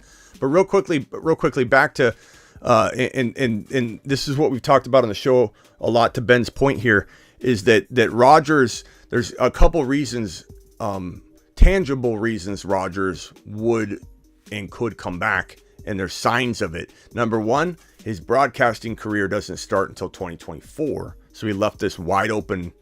But you could easily argue that he wanted time for himself and he didn't want to jump from one thing to the next. He wanted to spend time with his kids because of the divorce and focus on them and repair some damage that might have been done. So you can understand that all by itself, that might not mean anything. But he's got a full open year. And also, to this point right here, he wanted to hit free agency. He could have signed a dummy contract with the Tampa Bay Bucks, which would have helped them out tremendously. Now, you could also argue on its face on this topic alone that maybe the Bucks wanted to take a big hit by Tom Brady's contract hitting the free agent market in the way that went. He could have restructured, as Ben said. He could have signed a dummy contract with the Tampa Bay Bucks and really helped this team out for 2023, like extremely well to build. But maybe the Bucks said, no, we don't want that. We want to take our lump sum hit right now, and then that way in 2024 we're good to go. We don't have to worry about dividing anything up or whatever. But those two things combine, Tom Brady wanting to hit free agency, potentially not wanting to help out Tampa Bay with the numbers, and having this open 2024. To me, all those things combined tell me that there's a real shot Tom Brady, if a team opportunity opened up, that he could step in. Let's say Aaron Rodgers went down. Let's say Tua went down. Let's say the Niner quarterback situation, especially because he's wanted to play and win a Super Bowl for the Niners since he was a little boy. So that there's a real important tie there. I don't know, Buffalo. What if Josh Allen, running quarterback, gets hurt? Like, you never know. It would be, don't you guys think it would be unreal if he stepped in like a mid-season or like late season, like double-digit territory? I don't know what the cutoff would be for him to be able to come back. But if let's say it's week 10, don't you think it'd be one of the most amazing chapters of Brady's story to come in week 10 and win a Super Bowl with just like the Dolphins? Like, that would be crazy. Oh, yeah. But like, if I was him, well, I had said it when he won it with Tampa. I've been like, this is the perfect way for him to tail off into the sunset. And he came back for another year, and I put my head down. I'm like, you could have went out on the perfect scenario. Mm-hmm. Bronny is no more than a 3-star recruit. He's still worth a very high draft pick. I don't even know how high he's going to go because it gets you LeBron James. It's like drafting LeBron James. It's drafting LeBron James. So like he technically would be worth the first overall pick. We haven't made it rain in a while. Thank you, Ron. Let's make it rain right now. And then I'm going to jump. So I appreciate you all being here. Let's see how fast we can make it rain some. Let's put let's put about 25 bills in this rain machine, and let's smoke some bills here real quickly.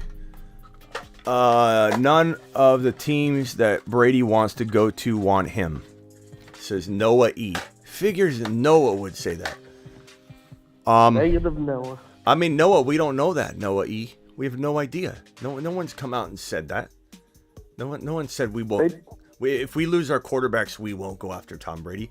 Keep in mind, Noah E., the conversation we're having right now is if Tua goes down and the Dolphins have 10 or 11 wins. We're talking about the Niners are 12. They have 12 wins, 13 wins, locked the playoff spot up, and they have no quarterback. Then tell me that a team doesn't want Tom Brady. This is the circumstance we're talking about. In no way, shape, or form am I plotting out a return in August or September or week 1. This is a walk in and win a Super Bowl real quick, and then go grab a bite and get out of here. That's what I'm talking about, Noah. Didn't Big Ben want to come back but go to the Colts? I don't know. Oh, God. Made it rain too quick. Uh-oh.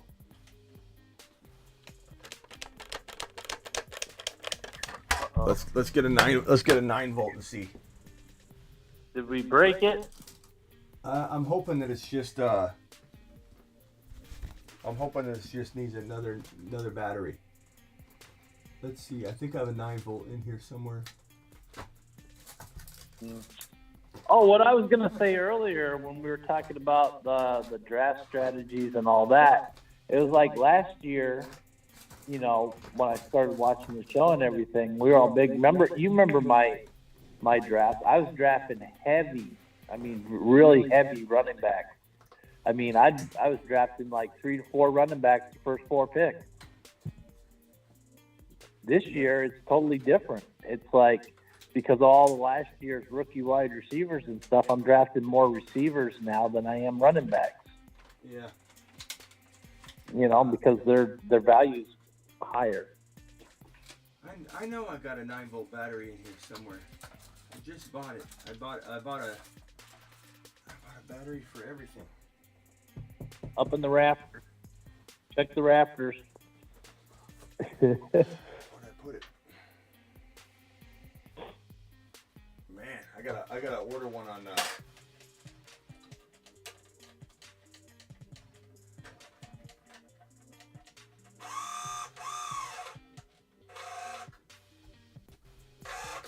Hey,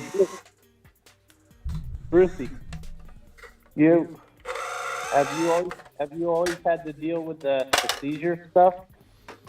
Since I was about 14, 15, somewhere around there. Did they give you any like certain medication to help with them or not? Yeah, but there's always breakthroughs, you know what I mean? Because I know, like, with the fibromyalgia that I deal with, they give me amitriptyline, but amitriptyline is also used, like, children that have seizures and stuff like that. The only problem is it knocks you the heck out. I mean, you can't. I mean, it's really. I gotta order a 9 like, volt. I'm on like Depakote and something else. Thing.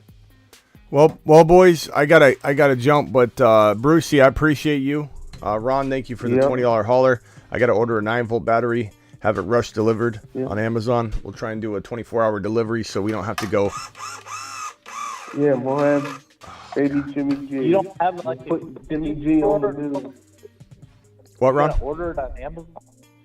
You have to order it on Amazon. You don't have like a convenience store anywhere around, like even like a Dollar General or something. You can just run over and grab a battery. That's true. I'm so used to ordering stuff. I just don't. Because for me, like, that's the beautiful part about my job. Bruce left. Bruce, appreciate you. That's the beautiful part about my job is I wish this upon everybody. I wish you could have a job where you literally feel like, my days go by so fast. When I order something on Amazon, it's like here before I even go to bed. But I wish upon everybody that they have a job where they don't like feel like they're working. Like I just don't. So like time flies for me in the weirdest ways. It doesn't even, like, I don't know what day of the week it is. I feel like I pay my mortgage every other day. That's how fast my month goes by. So, and sometimes I look forward to Amazon deliveries. I don't know why. Like, it's part of my routine. I'm a strange bird. I live in this cave all day long.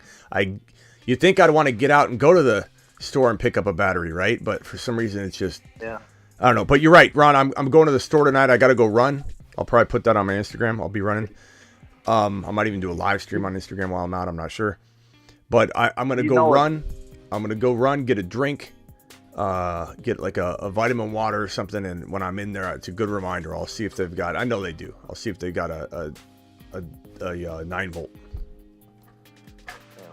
You know what's funny is we're sitting here during the show and it's like 2:36 in the morning, and my boss knows I have problems sleeping, so he's texting me like at 2:30. He's texting me questions about work. Oh Lord! Yeah. All right, it never ends.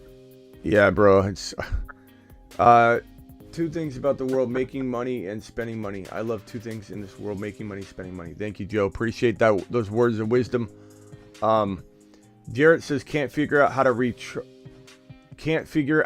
rechargeable USB type of thing. Oh, yeah. I mean, I could ask the broski to put that in, but I don't know if that's going to be as strong as this 9-volt and just replacing them. I'm not sure. I could put this on my tongue to see if it's got any juice left, but I have a feeling it has enough to give me a little bit of a jolt, but it doesn't have enough to power a massive rain machine. You know what I mean? Let me answer Joe's question here. You what? Did you order a new one yet? No, I'm going to try your convenience store approach. Joe says No, I meant another rain machine. I meant another rain machine. No. I mean, we'll see. If this is broken, I'm going to get a 9-volt and see if we just wasted the battery. I bet we just wasted the battery. Because, I mean, this motor is running like it's a cigar smoking rain machine, man. It's powerful. Yeah. Real quickly, last question. I'm in an 8-man league with my boys from home. Would you recommend going to 3 QBs, 2 QBs, and 1 Superflex? 3 QBs, so 2 QBs and 1 Superflex. No, I don't. You know why? To make it the QB the most value and more realistic? No. The reason I would not is you're not going to find content for it, Joe. You're going to come in here and I'm gladly going to answer any question you have and try and put myself in your league scoring and format and mindset. But the God's honest truth is you're going to find no content for these leagues. And what are you going to do? You just got, like, I'm not saying that you can't play that way, but 3 quarterbacks, it would be fun. It would be fun, I guess, but I don't know. To me, Joe, you want my honest opinion? This league's going to fall apart. The more difficult you make it to create a long-lasting team, and maybe this is redraft. If it's redraft, then maybe it will be okay, yeah. If it's any sort of dynasty keeper, because quarterbacks are going to be consumed by smart people, and there's going to be, like anything in the world, the rich are going to get richer and richer and richer, and the poor are going to get poorer and poorer and poorer. You're going to have teams that just quit. They're going to be like, I'm too busy. I can't play in this league anymore. The more complex you make it, the more likely the league doesn't survive. Because somebody's not going to know how to play this well. They're going to screw up their draft. They're not going to want to come and play every year. If it's redraft, Joe, maybe. And it's kind of unique. I mean, it would be fun. But if this was like one of 2 leagues that you do, I don't want it to be something that has no content created for it. Because then what good's watching content? I'm not saying it won't help you with the wide receiver rankings and the running back rankings and you can't still have a good time here. But I don't know. I think 3 QBs is a little excessive. Superflex is fun. 3 QBs is crazy. But hey, man, I mean, would I try it? Probably. I don't know. All right, Ron. Appreciate you, man. All right, Smitty. Have a good night. See you tomorrow. Have a good run. Yeah, we had a 2 hour and 48-minute show. Good God. That's back to back. Back to back. 5-hour show. About 5 hours and some change in literally the last 6 hours or last 8 hours. Yeah, what was funny about your 7 o'clock show is when I got on, you were like ready to go, and then you're like, I'll take 1 or 2 more calls, and then you ended up having like 6 or 7 of us on the phone line, and it just like took into it another hour of the show. Yeah, and again going back to the fact that like I love what I do so much that I don't feel like I'm working. You know what I mean? Like it's crazy to. You can't put dead time limits. You said I'm definitely going to go to 1 hour and then I'm stopping it. You can't do it. You don't have it in you. I know. You can't do it. I'm not disciplined enough in that context. I'm gonna try though because yeah. You keep going. I mean, hey, when the topics are good and the show's flowing, like it's a good show. Like the 7 p.m. show is a really, really good show. If anybody missed it, go watch it. And it just felt like I didn't want to make it end. During the season, it goes about 2 to 3 hours because we have super chats to the wazoo. But I would say best way to win money redraft leagues, Noah E.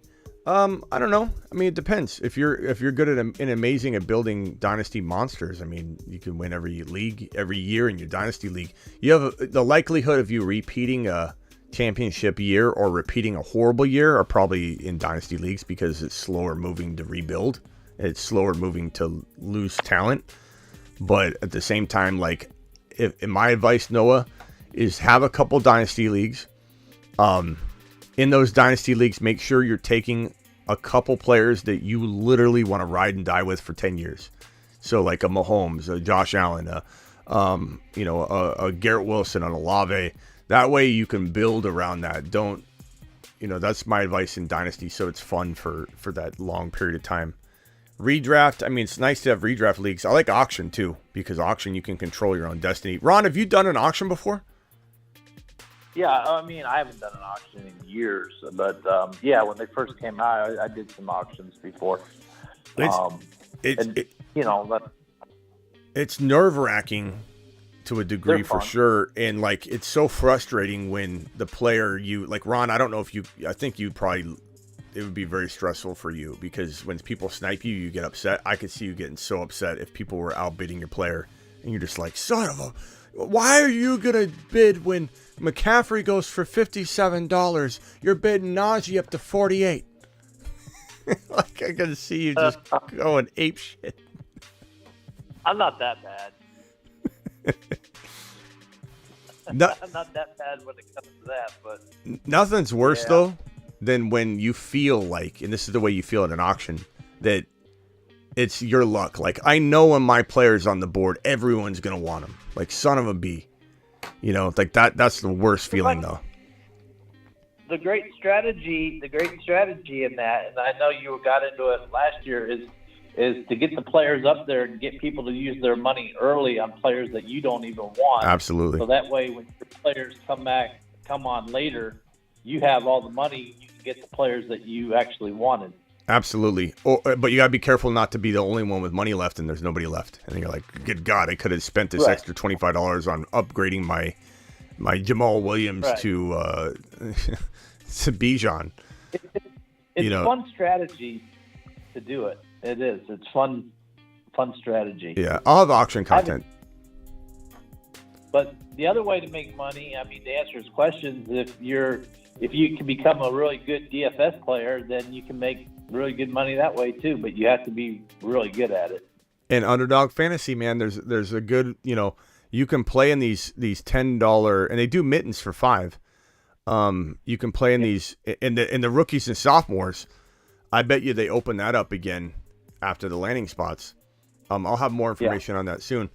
But you go ahead and draft in these $5 and $10 ones, and let's say you do 10 or 15 of them, you spend like $100, $150, whatever, no more than you would on like one league, and you can do a whole bunch of them. And at the end of the year, even on a bad year, you might check your account or look at your leagues and be like, wow, I got all my money back at the very least, Well, on the other side of that too is your daily stuff. You do with sports, NFL, baseball, whatever. There's always daily competitions. There's daily tournaments. So the dailies also not the best ball stuff is like year long, the whole season long for us that we do. But the daily stuff, the DF, they make a living out of doing daily stuff every day. They're betting on all the different sports. Yeah. By the way, and this is the last thing I'll say, and then I gotta go. Yeah. Let's see here. Open.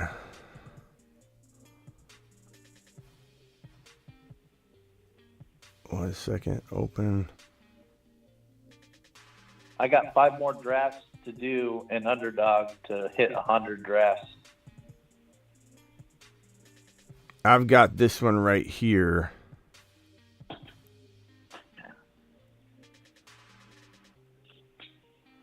Chicago Bears. Where is this? Oh, your parlays. Yeah. So 20. Let's see here. Yeah, I remember you showed me that. $20. Wait, where is it?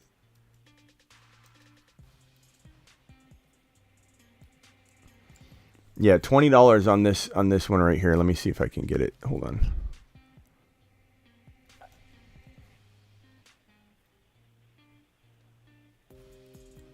All right, here it is. $20 on this parlay. Bengals versus Chicago Bears in the Super Bowl. Or sorry, $10, $1,200. It pays $10 pays $1,200. Bears versus the Bengals. But I have a couple different combinations of it. I think Chicago Bears. I know everyone's laughing at me with this. I know they are, and I don't care because I got laughed at with the Bengals prediction. Now the Bengals are a staple.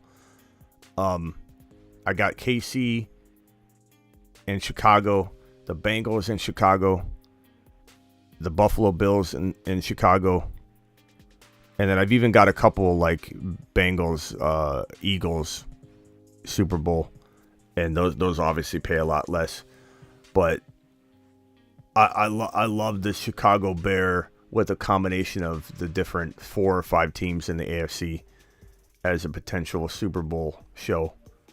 And it pays through the roof. It's like upwards of 10 to plus 11,000. So just a little nugget out there. All right, Ron, I gotta go. I'll go. You what? I like that Buffalo Chicago one. The one best ball draft I did. What was it? Yesterday or the day before I sent you?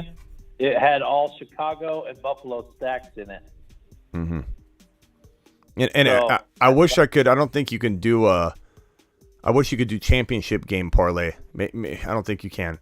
If I could, I would do a Eagle, Chicago, and then do a combination of Buffalo and the Bengals, the Chiefs and the Bengals, the Chiefs and the, just do a whole bunch of combinations of that using the Eagles and the Chicago Bears. Early on, it's 49ers. Yeah, I mean, the 49ers, I just feel like the quarterback position's going to do them in. But the Eagles and the Bears are my favorite top 2 NFC teams. And the Niners are there in the 3rd spot, and I do sometimes rotate them in or whatever. But I think the Eagles and Bears are gonna be the NFC championship game matchup. Bears are going to be – people are going to forget how negative they are on the Bears right now. They're going to be forgetful Freddies. All right, Ron, appreciate you. I wonder what player this year that we're talking that we're high on is going to be disappointing. Kind of like how we were so high on Trey Lance last year and we drafted the heck out of him in best ball just to have him get injured, and he's lost for the whole year. Probably what player that. Probably could be one of the wide receivers that we love in the situation. Just hampers him. I don't know. All right, Ron, I'll see you tomorrow, pal. Yep. Later. All right, guys. Peace out. Appreciate you all. Thank you for the super chats. Thank you for all the support. Please punch the thumb up button on the way out the door. Please tell your friends, tell your grandma, tell everybody about the show. I'm out of here. Until tomorrow.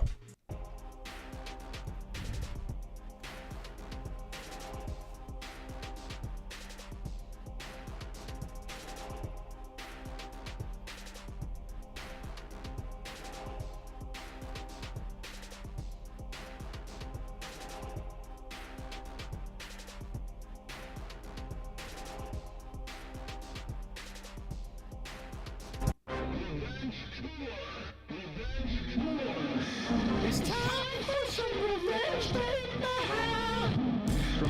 Tour, Revenge Bench Tour. Revenge Tour, Revenge Bench Tour.